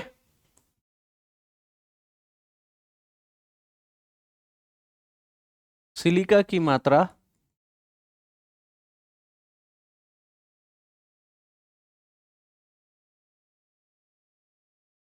अधिक होती हैं दोस्तों इसके अंतर्गत। अच्छा, जो सिलिका की मात्रा अधिक है, यानी यहाँ पे आप लोगों को खनिज संगठन में देखें तो यहाँ पे एल्यूमिनियम जो है वो बहुत ही ज्यादा देखने को मिलेगा। एल्यूमिनियम और क्षार के यौगिक बहुत ज्यादा होंगे।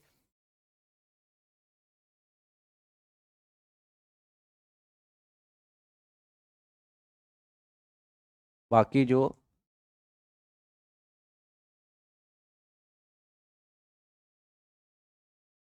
क्षारीय यौगिक है वह इसमें ज्यादा देखने को मिलेंगे। घनत्व इसका, क्योंकि एल्यूमिनियम यहाँ पे सिलिका ज्यादा है, तो घनत्व जो है आपके पास में इसमें कम होगा, और रंग है वो हल्का होगा। तो इसका रंग है हल्का रंग होगा। वह हल्का मतलब लाइट कलर्ड होगा, डार्क नहीं होगा, गहरा काला कलर नहीं होगा इसका, है ना, सफेद या क्रीम कलर का होगा आपके पास में। और यहाँ पे जो घनत्व है वह भी कुछ ज्यादा नहीं होगा आपके पास में। घनत्व भी जो है रिलेटिवली कम देखने को मिलेगा यहाँ पे। अब हमारे सियाल, सीमा, नीफे में से यह कहाँ देखने को मिलेगा? जो ये सियाल है, सीमा है, नीफे है, सियाल, सीमा, नीफे, उसमें से कहां से निकल के आ रहा है? यह भूपर्पटी में इसका स्थान है, सिलिका एल्यूमिनियम युक्त होता है। यह सियाल से निकल करके आता है। कहां से निकल करके आता है एसिडिक लावा? सियाल से निकल के आता है। तो आप लिखेंगे सियाल से निर्मित होता है, वहीं से यह निकल के लावा जो है पृथ्वी की सतह पे आने की चेष्टा कर रहा है। शीतलन का व्यवहार इसका याद रख सकते हैं, ये तेजी से ठंडा होता है ना। एसिडिक लावा क्या है आपके पास में? जैसे ही सतह पे आया, तेजी से ठंडा होगा, और जो ये तेजी से ठंडा होगा दोस्तों आपके पास में, अचानक से जो है ये ठोस हो जाएगा, और यह काफी ठोस होता है, काफी भारी होता है, काफी हैवी होता है दोस्तों आपके पास में। अच्छा, अगर ऐसा होगा तो क्या हुआ, जैसे ये पृथ्वी के अंदर से जो है लावा बाहर आया, लावा बाहर आता ही हाथों हाथ यहीं पे क्या कर गया, वो सॉलिडिफाई कर गया, और उसके कारण क्या होगा आपके पास में? पर्वतों का निर्माण होगा। यह पर्वतों का निर्माण करने वाला है। ऊंचे ऊंचे जो पर्वत हैं ज्वालामुखी से बनते हैं, जो कि कठोर हैं आपके पास में। और इसमें एक है कि सर यह कहीं न कहीं कठोर होगा यहाँ पे, और इस कठोरता के कारण ही यह अपक्षय का जो है आपके पास में प्रतिरोध करेगा। कठोर होती हैं चट्टानें, और अपक्षय मतलब उसमें शरण, उसमें कटाव। अपक्षय जो है उसका रेजिस्टेंस करेगा, उसका प्रतिरोध करेगा आपके पास में, है ना। अपक्षय के लिए क्या होगा आपके पास में? ये हमेशा एक तरह से प्रतिरोधी होगा। तो अंदर से निकलने वाला, पृथ्वी के भूभाग से निकलने वाला जो लावा है वो दो प्रकार का हो सकता है, अम्लीय या क्षारीय। अब वो पृथ्वी की कितनी गहराई से आ रहा है, अगर वो पृथ्वी के सीमा क्षेत्र से आ रहा है वो क्षारीय चट्टानें बनाएगा आपके पास में।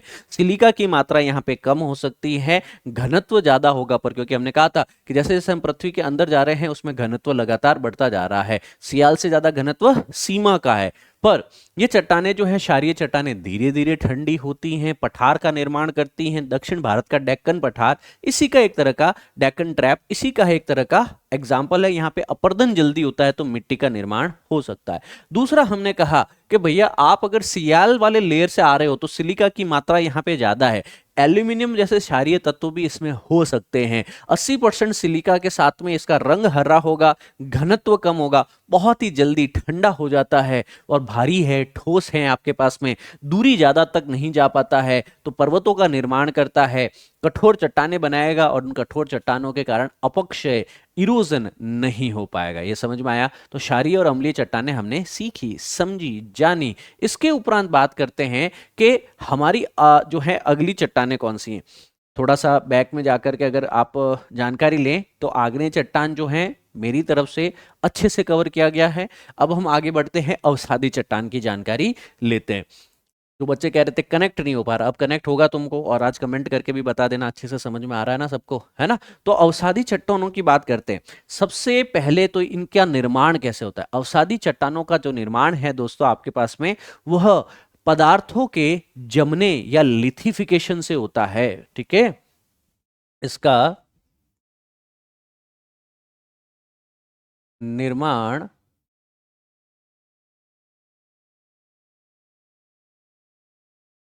लिथिफिकेशन, या लिथिफिकेशन को हम हिंदी में जो है शिली भवन कह सकते हैं। ये एक प्रक्रिया है।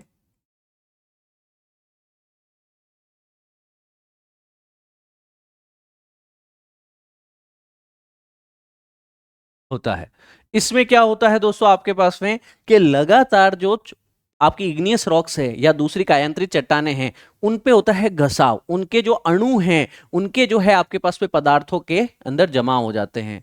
तो जो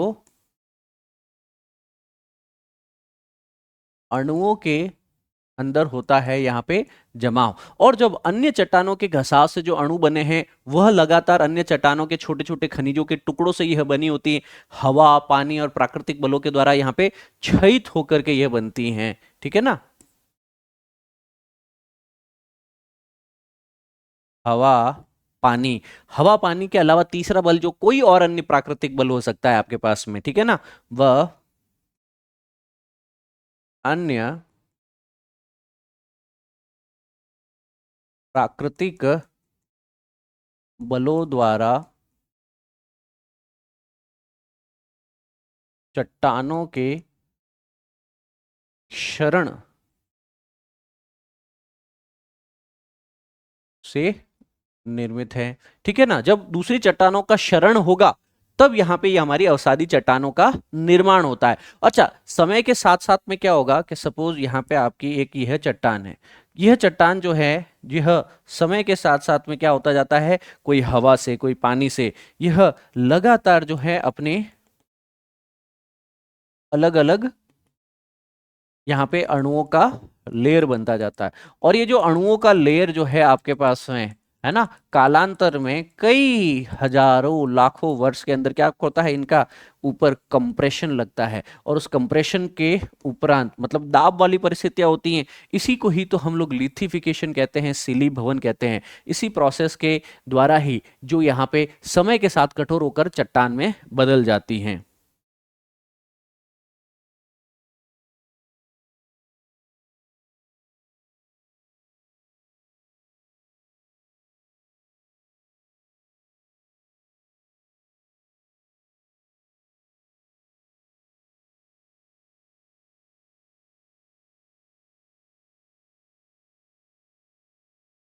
राइट।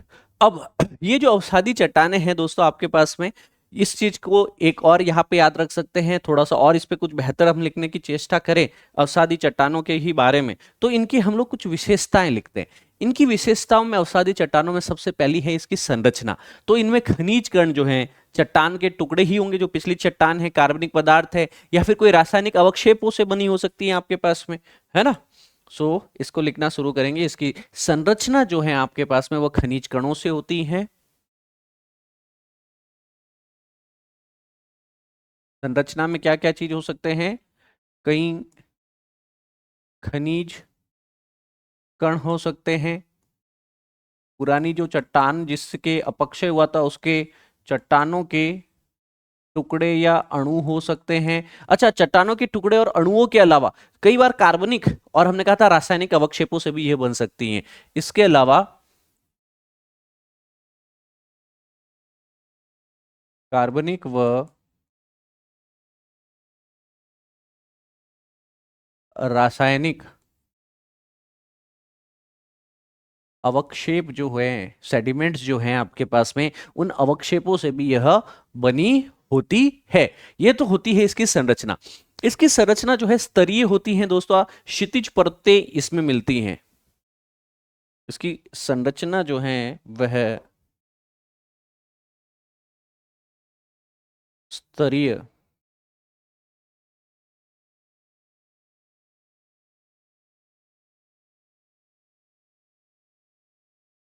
अच्छा, स्तरीय संरचना का क्या मतलब है कि इसमें क्षितिज परतें देखने को मिलेगी। जो ये अणु थे ना आपके पास में, यह हॉरिजॉन्टली, यह क्षितिज रूप से अन्य अन्य इसमें परतें होगी, और इन अन्य अन्य परतों में ही जमाव से, दबाव से ये ठोस कठोर होकर अवसादी चट्टानें बन जाती हैं। इसमें ही जीवाश्म भी देखने को मिल सकते हैं हमें, यस और नो। इसमें हमें जीवाश्म भी देखने को मिल जाएंगे। इसका क्या मतलब हुआ कि प्राचीन जीवों के अवशेष जो हैं इन्हीं लेयर्स के बीच में, सपोज कोई यहाँ पे कोई पेड़ पौधे थे तो उस पेड़ पौधे के जो अवशेष यहाँ पे आपको मिल जाएंगे। सपोज कोई यहाँ पे आपका जीव हुआ करता था तो उस जीव के जो है आपके अवशेष यहाँ पे मिल जाएंगे। तो कोई भी आपके पुराने प्राचीन जीवन के अवशेष इसमें संरक्षित मिल सकते हैं।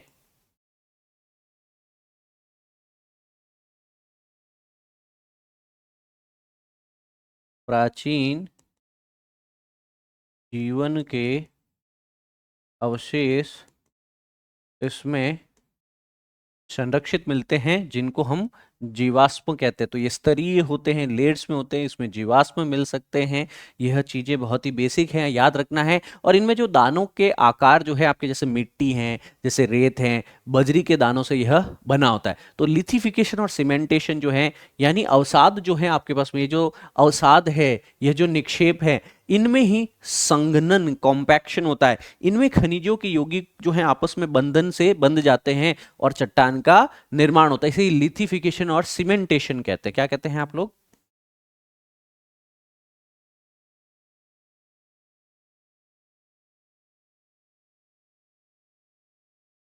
वह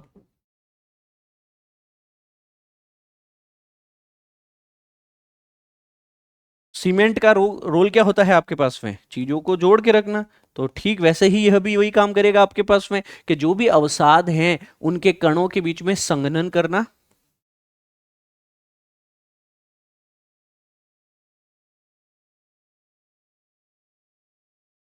और जब यहाँ पे अवसाद जो हैं उनके बीच में संघनन होगा, उनके बीच में कॉम्पैक्शन होगा, तो उसके बाद में क्या होगा?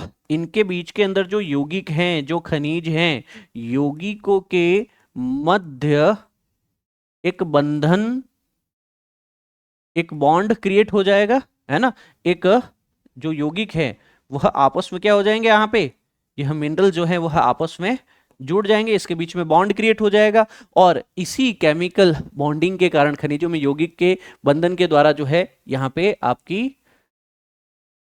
कठोरता बन जाएगी। और इस कठोरता से जो अभी तक ये परत के रूप में, स्तर के रूप में जो ये अणु थे, जो ये अवक्षेप थे, वह अवसादों के संघनन और यौगिकों के मध्य बंधन से जो है वो चट्टान का रूप ले लेते हैं। समझ में आई आपको? बहुत ही अच्छे से अवसादी चट्टानें क्या हो सकती हैं। इसके उपरांत दोस्तों आपको पता होना चाहिए अवसादी चट्टानों के कुछ उदाहरण। इसके उदाहरण की अगर मैं बात करूं ना मित्रों, आपको इसके उदाहरण में आप एग्जाम्पल लिखिए, बलुआ पत्थर।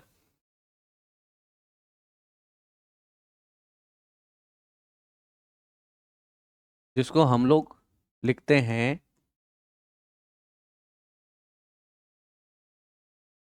सैंडस्टोन। अब जो ये सैंडस्टोन है ना, यह रेत के जो दाने हैं उनका जमाव होता है, तो उससे यह बन जाता है।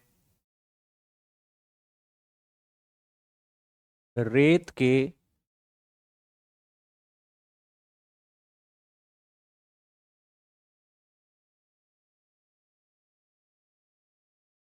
बनता है, ठीक है। Are we clear till this point? Right. इसके अलावा लिखेंगे हम लोग चूना पत्थर,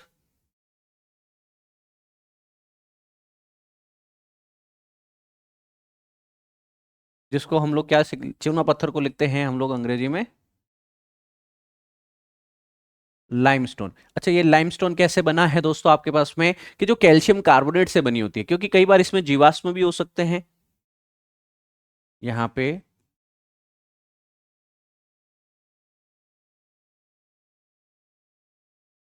कैल्शियम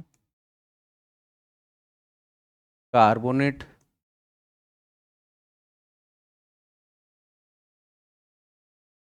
से निर्मित है, और इनमें कई बार हमें जीवाश्म भी देखने को मिलते हैं। जीवाश्म भी देखने को मिल जाते हैं, चूना पत्थरों के बीच में जीवाश्मों से युक्त होता है। तीसरा एक एग्जाम्पल लिख सकते हैं हम लोग शैल चट्टान। यह भी अवसादी ही चट्टान है दोस्तों। शैल चट्टान के बारे में आपको पता होना चाहिए कि जैसे एक मिट्टी है और सिल्ट है, मिट्टी और सिल्ट के कणों के जमाव से यह बनती हैं। मिट्टी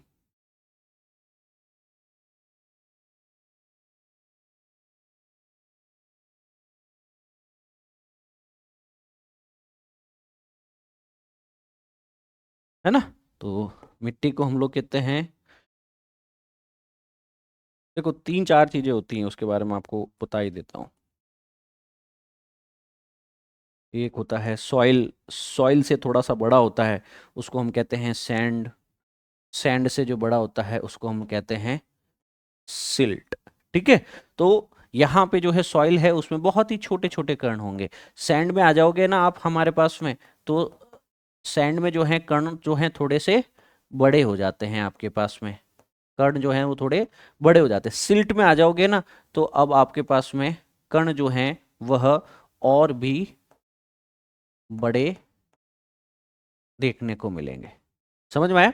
तो मिट्टी व सिल्ट के जमाव से जो है आपके पास में यह सेल चट्टानों का निर्माण होता है। अच्छे से समझ में आ रहा है ना बच्चा पार्टी आप सभी को? तो ये देखो तीन एग्जाम्पल कभी भी भूलना मत, यह पूछा जाता रहा है आपके पास में कि किसका निर्माण कैसे हुआ है, ठीक है। सो कायांतरित चट्टानों का नहीं है यहाँ पे, ये कायांतरित चट्टान नहीं है, हम लोग अवसादी चट्टानों का एग्जाम्पल लिख रहे हैं। क्या लिख रहे हैं आपके पास में? हमने यहाँ पे लिखना था कायांतरित चट्टानों की जगह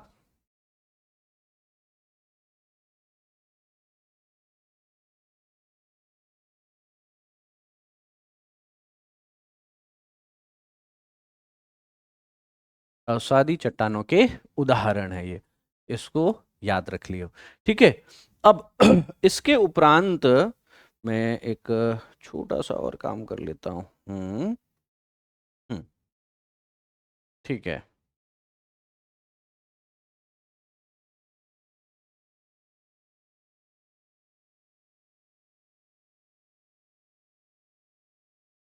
इसके बाद में क्या है, देखो सेडिमेंट्री चट्टानें भी कंप्लीट है।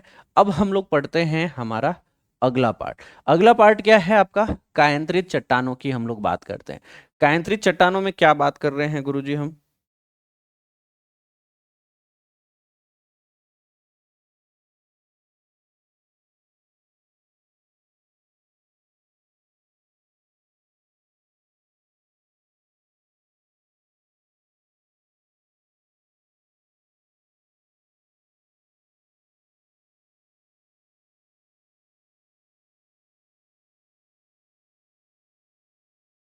थोड़ा सा 1 मिनट टाइम देना खाली, है ना बेटा? ये पता नहीं थोड़ा सॉफ्टवेयर जो है इट्स एक्टिंग अप टुडे। ये देखो, मैं एक जगह मिठा रहा हूँ दूसरी जगह आ जा रहा है ना। तो मशीन घोड़ों का कोई जवाब ही नहीं है भाइयों। पर हाँ, जब जब चुनौती आती है इसका मतलब लाइफ में और सेशन में और क्लास में कुछ अच्छा होने वाला है। आज क्या होने वाला है वो आपकी समझ पे है, पर कुछ अच्छा ही होगा। चलो आगे लिखें, अब आगे लिखते हैं। अब हम बात करते हैं दोस्तों कायांतरित चट्टानों के बारे में। कायांतरित चट्टानों के हमने जो है सबसे पहले ये चीज जान लेनी है कि पहले से जो रॉक्स हैं आपकी, पहले से कौन कौन सी रॉक हैं आपके पास में, कि सर हमारे पास में पहले से हैं आग्नेय चट्टान है, पहले से हमारे पास में अवसादी चट्टानें हैं, है ना। और इन आग्नेय या अवसादी चट्टानों के या अन्य प्रकार की जो पुरानी कायांतरित रूपांतरित चट्टानें हैं उनसे बनती हैं। हमने यहाँ कायांतरित लिखा है तो यहाँ भी कायांतरित ही लिखेंगे, इसे रूपांतरित भी कहते हैं, मेटामॉर्फिक रॉक। कायांतरित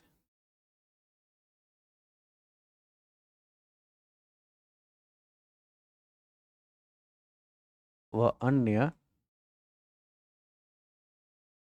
कायांतरित चट्टानों से ही इसका निर्माण होता है।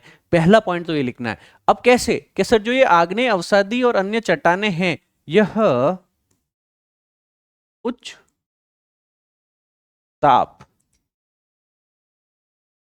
व उच्च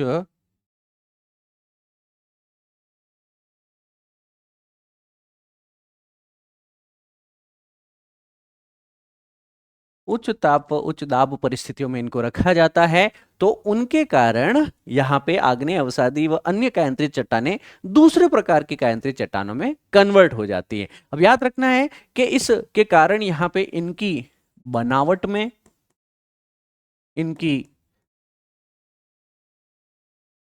संरचना में, और बनावट और संरचना के अलावा जो इनमें खनिज भी होते हैं, जो मिनरल्स होते हैं और खनिजों में परिवर्तन हो जाता है। और जो इनके बनावट और ये खनिजों में और जो ये परिवर्तन हो जाता है इसको ही तो हम रूपांतरण कह रहे हैं, क्योंकि इससे पहले इनकी अलग दिखती थी, बनावट अलग थी, इससे पहले इनकी संरचना अलग थी, अब संरचना दूसरी हो गई है। इनके पहले एक मिनरल्स खनिज इसमें अलग थे, अब दूसरे केमिकल प्रॉपर्टी फिजिकल प्रॉपर्टी है। यहाँ पे जो पर्वत निर्माण है उनकी प्रक्रियाओं में ये महत्वपूर्ण भूमिका देती हैं। तो जो पर्वतों में आपको ये सारी चट्टानें देखने को मिलेगी, तो पर्वत निर्माण की प्रक्रियाओं में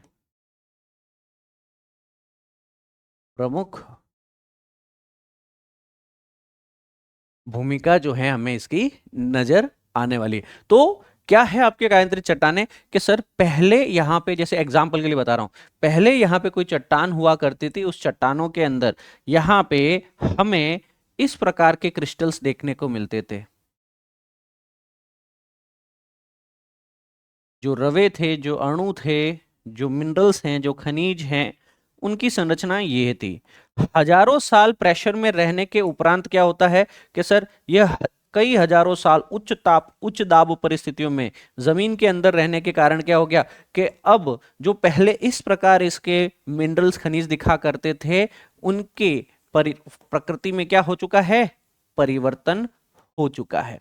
उनके संरचना में, उनकी बनावट में और खनिजों की प्रकृति में उच्च ताप उच्च दाब परिस्थितियों में परिवर्तन हो चुका है, काया में रूपांतरण हो चुका है, बदलाव हो चुका है, और वह लगातार और भी कुछ हजारों सालों तक हम इसको और उच्च ताप उच्च दाब परिस्थितियों में रखेंगे ना, तो यह और भी कोई नया रूप ले सकती है आपके पास में, है ना। तो यहां पे आपके पास में यह और अन्य जो है इसकी प्रकृति के अंदर परिवर्तन आ सकता है, याद रखना है। मतलब आप इसको जितना क्या करेंगे, आपके पास में हाई प्रेशर और हाई टेम्परेचर में रखेंगे तो आप यहां ऑब्जर्व करेंगे कायांतरण,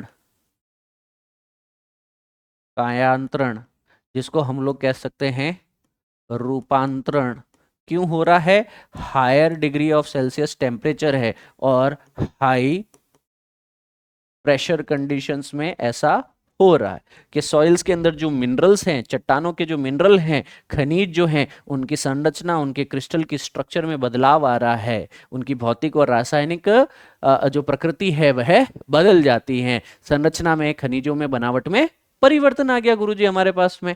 ठीक है, इसकी कुछ विशेषताएं लिखें अब हम।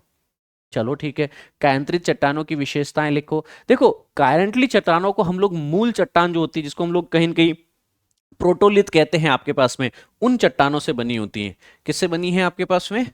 यह अन्य मूल चट्टानों, जिनको हम लोग लिखते हैं प्रोटोलिथ, PROTO लिथ, से बनी होती है।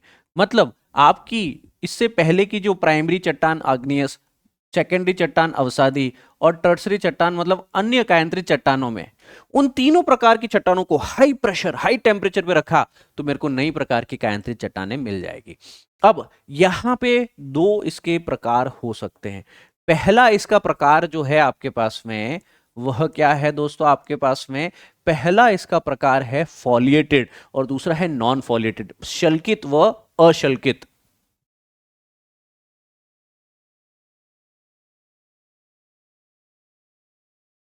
शल्कित और दूसरा दिया जाता है गैर सल्कित।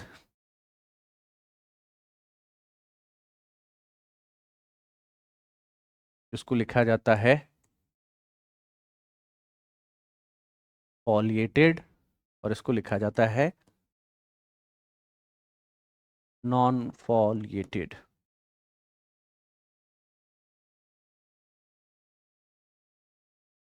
शल्कित व अशल्कित, दो इनके अलग अलग प्रकार हो सकते हैं। इसके एग्जाम्पल आपने लिखने हैं आपके पास में स्लेट,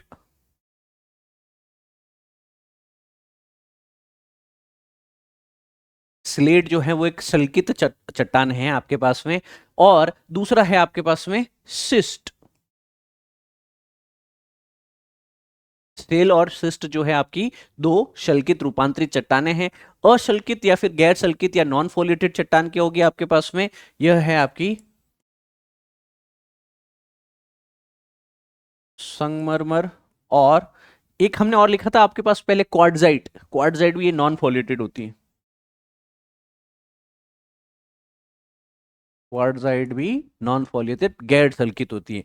मतलब शल्कित और गैर शल्कित में अब आपको अगर डिफरेंस करना हो तो ये याद रखना कि जो शल्कित चट्टानें होगी वह चट्टानों में आपको मिनरल्स जो होंगे ना, अलग अलग प्रकृति के मिनरल्स होंगे। यह अलग अलग प्रकृति के मिनरल्स आपको अलग अलग रूप से देखने को मिल जाएंगे। यहाँ पे ये बैंड देखने को मिलेगा। शल्क मतलब हो गया इसका बैंडेड, इसके अलग अलग बैंड्स देखने को मिलेंगे हमको। क्या देखने को मिल रहे हैं? अलग अलग बैंड्स देखने को मिल रहे हैं। मतलब जो अलग अलग क्रिस्टल्स है वह अन्य अन्य प्रकार से चट्टान में का रासायनिक और भौतिक परिवर्तन, क्रिस्टल की संरचना में परिवर्तन के कारण एक अन्य प्रकार का, एक यूनिक टाइप का जो है इसमें फॉलिएशन बैंड्स आपको देखने को मिल रहे हैं, है ना। इसको कहते हैं शल्कित चट्टाने। जैसे स्लेट में दिखता है, सिस्ट में दिखता है। अब है अशल्कित चट्टाने कि सर जो यहाँ पे चट्टानों में हमने यहाँ पे पहले लिखा ना कि जो हमारी जो ये चट्टाने हैं इसमें कायांतरण तो हो रहा है, हाई प्रेशर हाई टेम्परेचर में कायांतरण रूपांतरण हो रहा है, पर कोई यहाँ पे जो मिनरल्स हैं, मिक्सचर्स जो हैं आपके पास में आपस में ऐसा नहीं है कि सर ए प्रकृति के मिनरल्स जो हैं वो अलग बैठे हैं और बी प्रकृति के मिनरल्स अलग बैठे हैं। इसका क्या मतलब हुआ आपके पास में? अशल्कित चट्टानों में क्या होगा? जो अशल्कित चट्टाने हैं उन अशल्कित चट्टानों के अंदर जो मिनरल्स हैं वह आपके मिक्सचर में सब जगह देखने को मिल जाएंगे।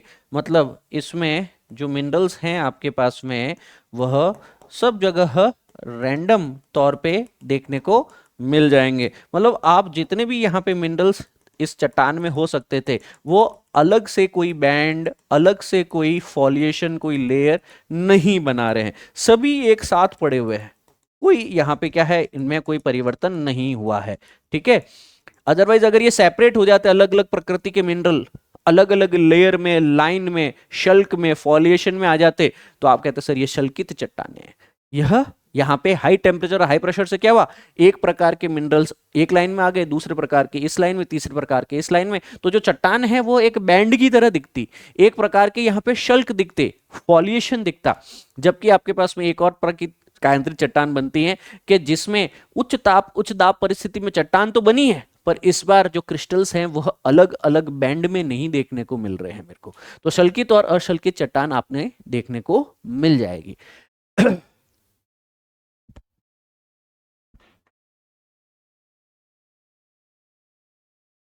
तो हमारी सल्कित और गैर सल्कित, फॉलिएटेड नॉन फॉलिएटेड रॉक्स के साथ में जो डिफरेंसेस हैं वो हमने समझने की कोशिश की है दोस्तों आपके पास में। आगे बढ़ते हैं, इसमें खनिज परिवर्तन की बात करते हैं। तो सबसे पहले सारी कायांतरित चट्टानों में जो हमें देखने को मिलता है वह एक महत्वपूर्ण परिवर्तन है कि इसके अंदर जो रवे होते हैं, जो खनिजों के क्रिस्टल्स होते हैं, उनका वापस रिक्रिस्टलाइजेशन होता है, खनिज पुनः क्रिस्टलीकरण से बदलते हैं। खनिज पुनः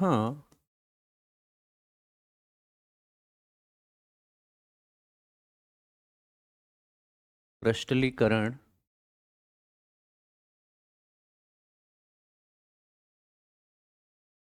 से बदलते हैं। और जो खनिजों में रिक्रिस्टलाइजेशन पुनः क्रिस्टलीकरण हो रहा है वो उसमें ग्रेड है, खनिजों का जो तीव्रता इंटेंसिटी है उन्हें भी बदल सकता है। मतलब यहाँ पे निम्न श्रेणी की यहाँ पे ग्रेड हो सकती है, लो श्रेणी का यहाँ पे जो है या उच्च श्रेणी का भी हो सकता है। टोटल यहाँ पे जो है मेटामॉर्फिक फेसेस यहाँ पे देखने को मिल सकती है कि जो खनिज हमारी संरचना में है वहां पे कई आधारों पे, यहाँ पे कई परिस्थितियों पे जो है यह उसमें बदलाव देखने को मिल सकता है, रिक्रिस्टलाइजेशन हो सकता है। और जो हमारे यहाँ पे रिक्रिस्टलाइजेशन हो रहा है चट्टानों का, कायांतरित चट्टानों के कुछ उदाहरण है हमारे पास में। जैसे उन उदाहरणों में हम सबसे पहले ले सकते हैं स्लेट को।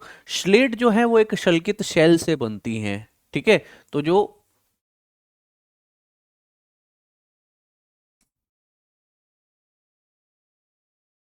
शेल चट्टान है उससे स्लेट का निर्माण होता है। तो ये स्लेट क्या है आपके पास में, एक उदाहरण है कायांतरित चट्टान का। फिर है सिस्ट। सिस्ट जो है आपके पास में हाई, यह भी एक रूपांतरित या कायांतरित चट्टान है। यह बहुत ही हाई ग्रेड की है, आपके पास में बहुत ही उच्च लेवल का कायांतरण रिक्रिस्टलाइजेशन के बाद में यहाँ पे बनता है। अब खनिजों की बेंडिंग हो जाती है तो हम इसको नीज कह देते हैं। क्या कहते हैं, नीज।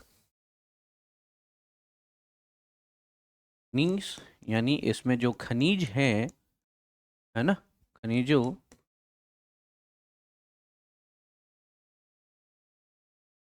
की बेंडिंग जो है आपके पास में बहुत ही हाई लेवल की होती है, अलग अलग यहाँ पे शल्कित देखने को मिल सकता है। संगमरमर को हमने कहा कि चूना का ही, जो चूना पत्थर है आपके पास में शुरुआत में,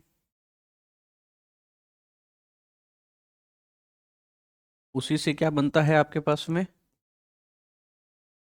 संगमरमर बनता है, मार्बल बनता है। तो यह एक प्रकार की रूपांतरित कायांतरित चट्टान का उदाहरण बन चुका है। क्वार्ट्ज जो है बलुआ पत्थर से बनता है।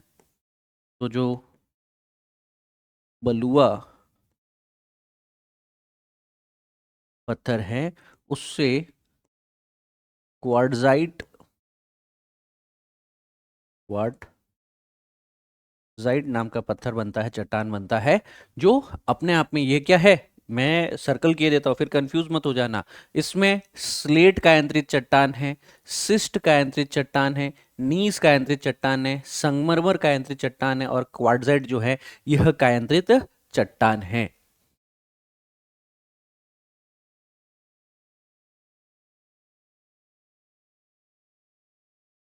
कायांतरित चट्टान के उदाहरण है ये सारे के सारे।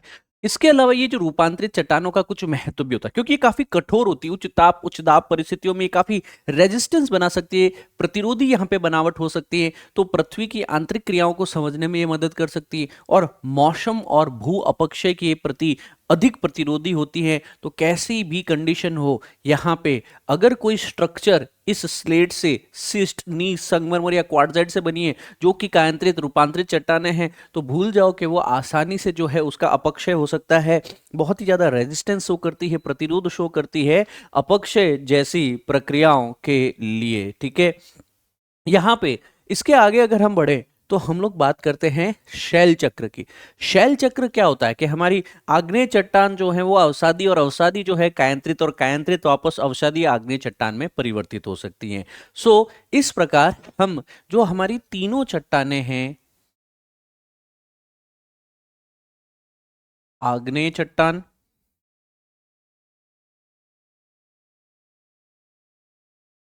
कायांतरित रूपांतरित मेटामॉर्फिक चट्टान, और तीसरी है अवसादी चट्टान, इन तीनों प्रकार की चट्टानों के बारे में हम लोगों ने अच्छे से जानकारी ले ली। अब हम यह जानकारी लेते हैं कि इन चट्टानों में जो है आपके पास में क्या परिवर्तन हो सकता है सर। बिल्कुल हो सकता है, पर ये जो परिवर्तन होगा वह किस प्रक्रिया के आधार पे होगा कि सर एक बार तो यहाँ पे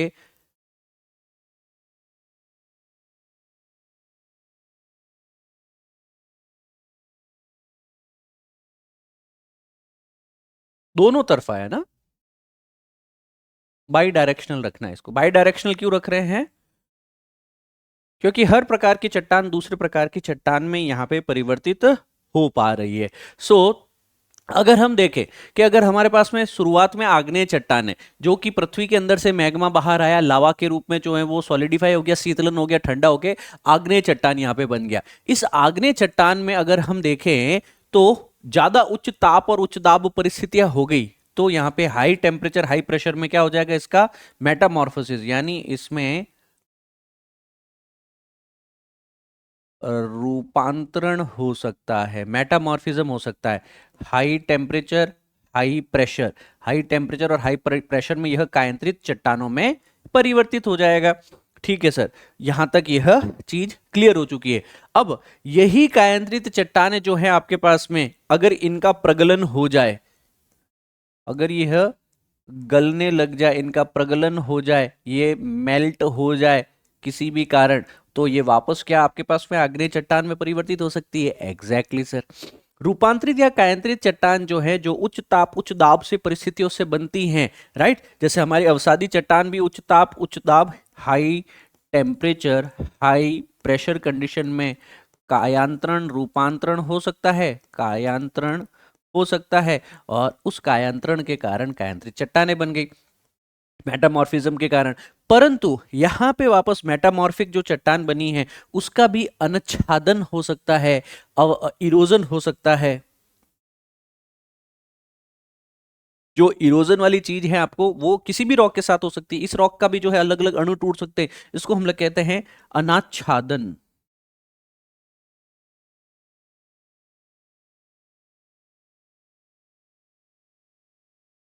इरोजन। और यहां पे हमने कहा था इन चट्टानों को बनने के लिए लिथिफिकेशन, सीली भवन की प्रक्रिया से जाना पड़ता है दोस्तों। ठीक है, तो ये जो अणु बनेंगे वो यहाँ पे आते आते क्या हो जाएंगे, कठोर चट्टान बन जाएंगे। यहां से भी कोई बसाल्ट है, कोई ग्रेनाइट चट्टान, कोई आग्नेय चट्टान है, उसके साथ में भी ठीक ऐसा ही अनच्छादन या सिली भवन हो सकता है।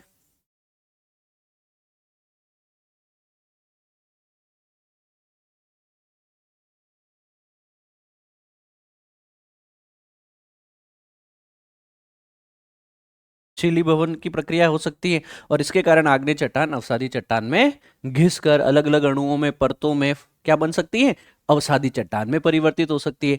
और हमारी अगर अवसादी चट्टान है, यह अवक्षेपण सबडक्शन के टाइम जो है, प्रगलन के समय हो सकता है कि सर यहाँ पे यह पिघल गई प्रगलन के कारण, है ना। जो अगर एक चट्टान दूसरे चट्टान के नीचे डूब जाती है जिसको सबडक्शन कहा जाता है, तो सबडक्शन के कारण, प्रगलन के कारण कोई भी चट्टान जो है आग्नेय चट्टान में बदल सकती है, यहाँ पे भी मेल्टिंग या सबडक्शन के कारण। अब ये सबडक्शन कौन सा है पता है तुमको? जब भी दो चट्टानें टकराती हैं तो जो भारी टकरा चट्टान है जो हैवी है और एक होगी लाइट, एक होगी हल्की चट्टान।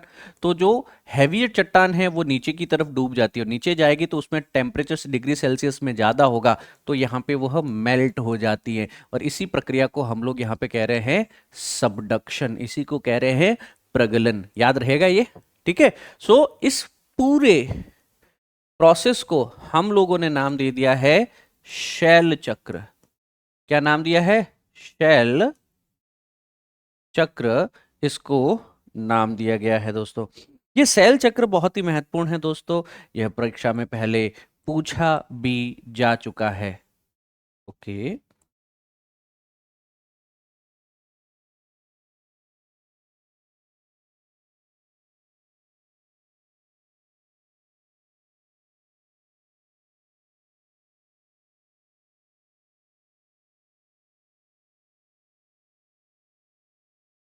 हम्म, ठीक है। तो ये रहा आपका शैल चक्र। तो शैल चक्र अच्छे से याद रखना है आपको कि कैसे हमारी एक प्रकार की प्राथमिक जो आग्नेय चट्टान है वह द्वितीयक चट्टान अवसादी चट्टानों के अंतर्गत और तृतीयक चट्टान कायांतरित चट्टानों में परस्पर बदल सकती है ना। और हर बार क्या क्या प्रोसेस यहाँ पे यूज हो रही है यह आपको जरूर लिखना है दोस्तों आपके पास में।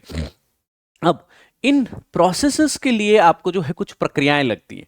कौन कौन सी प्रक्रियाएं होती हैं कि सर अगर हमारे पास में तीन चट्टानें हैं, जैसे आग्नेय चट्टान है,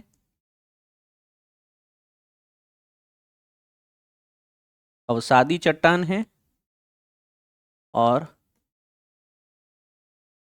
कायांतरित चट्टान है। आग्नेय, अवसादी व कायांतरित तीनों ही चट्टानों के लिए कुछ प्रक्रियाएं लगती हैं इनका रूपांतरण होने के लिए शैल चक्र में। कि जैसे आग्नेय चट्टानें बनती है हमेशा, जब भी पिघली हुई चट्टान है, मैग्मा है, तो वो ठंडा होने से बनती है आपके पास में, ठीक है ना। तो इसमें लिखेंगे मैग्मा के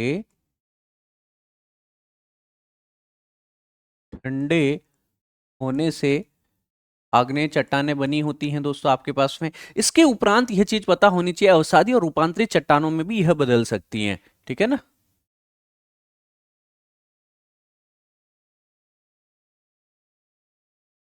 अवसादी व रूपांतरित चट्टानों में भी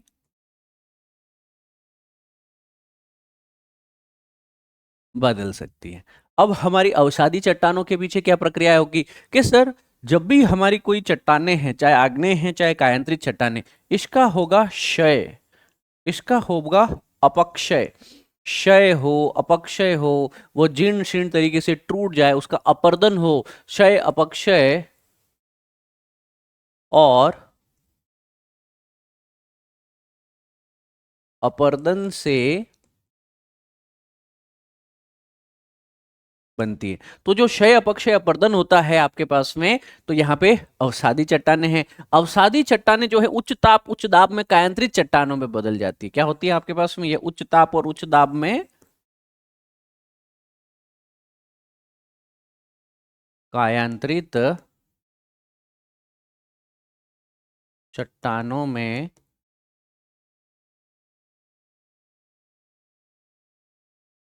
बदल सकती हैं। तीसरी है आपकी कायांतरित चट्टानें खुद। हमको सभी को पता है कि जैसे ही यहाँ पे उच्च ताप व दाब की परिस्थिति होती है उसके कारण इनका निर्माण होता है, और इसको यहाँ पे अगर हम लोग पिघलाने की कोशिश करेंगे तो वापस यह क्या कर जाएगी, यही चट्टानें पिघल कर मैग्मा बन सकती हैं। अवसादी चट्टानों में भी परिवर्तित होती है पर कई हजारों लाखों साल लग जाएंगे उसमें, है ना। पर इस यहाँ पे बहुत ही इजी है, इट इज वेरी इजी कि आपकी कायांतरित चट्टानें जो है पिघल करके आग्नेय चट्टानें बन जाएगी। पर क्योंकि हमने कहा था कि ये काफी प्रतिरोधी होती हैं, काफी कठोर होती हैं, तो इनका क्षय, अपक्षय, अपर्दन करके अवसादी चट्टानें बनाना, रूपांतरण करना अनच्छादन बहुत ही मुश्किल होता है मित्रों। इसको याद रख सकते हैं इजीली, यहाँ पे इस चीज को याद रखा जाना चाहिए आपके द्वारा, राइट। सो क्या क्या प्रक्रियाएं हैं आपके पास में, यह भी हम लोगों को अच्छे से याद हो चुकी है। अब इन प्रक्रियाओं में जो है आपके पास में जो मेजर मेजर चीजें हैं हमने लिख ली हैं, इसका एक महत्व और साथ साथ में लिख लीजिए, इसका एक महत्व लिख लीजिए। हमारे पास में पृथ्वी की गतिशीलता जो है हमारी अर्थ, ओके क्या हो गया भैया, यार कैमरा पर्सन को वापस बुलाना पड़ेगा क्या, वेट बच्चा पार्टी, राइट, अभी क्लियर, अभी ठीक है। तो पृथ्वी की जो गतिशीलता है उसके बारे में हमें पता चलता है कि कैसे हमारी पृथ्वी की जो ऊपरी सतह लिथोस्फीयर जिस पे हम बैठे हैं उसमें लगातार चेंज हो रहा है। पहले प्राथमिक चट्टान आग्नेय चट्टान बनी, घस के अपरदन से अवसादी चट्टान बनी, उच्च दाब में कायांतरित चट्टानें बन गई। तो पृथ्वी की गतिशीलता के बारे में हमें पता चलता है। इसके अंदर किस चीज के बारे में पता चलता है दोस्तों, हमें पृथ्वी की गतिशीलता, जो हमारी डायनेमिज्म है, गतिशीलता हमारी प्रणाली जो है उसका आपके पास में चट्टानों के द्वारा पता किया जा सकता है, क्योंकि चट्टानें बनती हैं, टूटती हैं, फिर बनती हैं। आपके पास में एग्जाम्पल जो है आप यहां पे शैल चक्र का दे सकते हैं, ठीक है। और अब जो दूसरा महत्व है प्राकृतिक संसाधनों का निर्माण, कोयला, पेट्रोलियम, धातु, खनिज सब यहीं से मिलते हैं हमको। तो जितने भी हमारे प्राकृतिक संसाधन जो हम लेके आते हैं, प्राकृतिक संसाधन जो हम चट्टानों से ही तो प्राप्त करते हैं। जैसे एग्जाम्पल के लिए देख लो, आपके पास में कोई प्रकार का कोयला हो गया, कोई प्रकार का पेट्रोलियम हो गया, कई प्रकार की धातुएं हो गई, है ना, मेटल से, मिनरल से, खनिज है इत्यादि, ये सब हमको यहीं से तो मिल रहा है। क्या हमारी जलवायु का भी एक पर्यावरण का भी संकेतक है? हमने कहा कि जो अवसादी चट्टानें हैं जो प्राचीन जलवायु और पर्यावरण की जानकारी दे सकती हैं। यस, तो यह एक तरह का पर्यावरण संकेतक के रूप में भी कार्य कर सकती है, जैसे कि प्राचीन अवसादी चट्टानें जो हमें पहले प्राचीन समय में जो जलवायु परिवर्तन की जानकारियां दे सकती है, ठीक है ना। चलो, तो इस आधार पे मैं ये चीज कह सकता हूं कि शैल चक्र जो है आपके पास में उसका एक महत्व है। एक महत्व संसाधनों के दृष्टिकोण से, कोयला है, पेट्रोलियम हमको यहां से मिलता है, कार्बनिक पदार्थ यहां से मिलते हैं, धातु खनिज यहां पे मिलते हैं, बॉक्साइट, मैंगनीज जैसे अवसादी चट्टानों में हमसे प्राप्त किए जा सकते हैं। इस प्रकार हमने अच्छे से जो है हमारे संसाधनों के परिप्रेक्ष्य में चट्टानों का, शैलों का महत्व जाना। और इस लेसन को हम यहीं कंप्लीट करते हैं। आप अपना फीडबैक मुझे टेलीग्राम पे जरूर दे सकते हैं, जे सर यूपीएससी, ये आपका टेलीग्राम हैंडल है दोस्तों, ठीक है। इस क्यूआर कोड को भी आप लोग क्या कर सकते हैं, स्कैन कर सकते हैं। इस जे सर यूपीएससी टेलीग्राम पे लिखेंगे तो आप कोई भी प्रश्न मुझसे पूछ पाएंगे। ये चैनल है जगदीश जहांगीर सर पीडब्ल्यू, इसको ज्वाइन करिएगा। और मिलते हैं अगली क्लासेस में अगले गुरुवार को दिवाली का मौका हो सकता है, तो शायद दिवाली के बाद में अब अगला लेक्चर पोस्ट किया जाएगा। देखते हैं, अगर समय मिलेगा तो पहले कर देंगे, अगर नहीं मिला तो शायद वो दिवाली के बाद पोस्ट किया जाएगा। विद दिस बीइंग सेड, आज के लिए इतना ही रखेंगे। कमेंट करके जरूर बताना कि आपको पता है कौन कौन सी चट्टानें हैं, चट्टानों का निर्माण कैसा होता है, प्राथमिक, द्वितीयक, तृतीयक कौन सी चट्टानें, शैल चक्र का महत्व क्या है, और क्या ये शैल चक्र या चट्टानों का इंपॉर्टेंस क्या है, इनके फीचर्स के साथ में इनके प्रकारों के बारे में आप एक बार मुझे जरूर बताने की चेष्टा करें, कितना सीखा, कितनी जानकारी ली। मिलते हैं अगले सेशन के अंतर्गत। With this being said, wear the confidence in the heart, smile on the face, that will be the real good way to prepare for the UPSC exam. जय हिंद, सर्वदा शक्तिशाली, and God bless you all.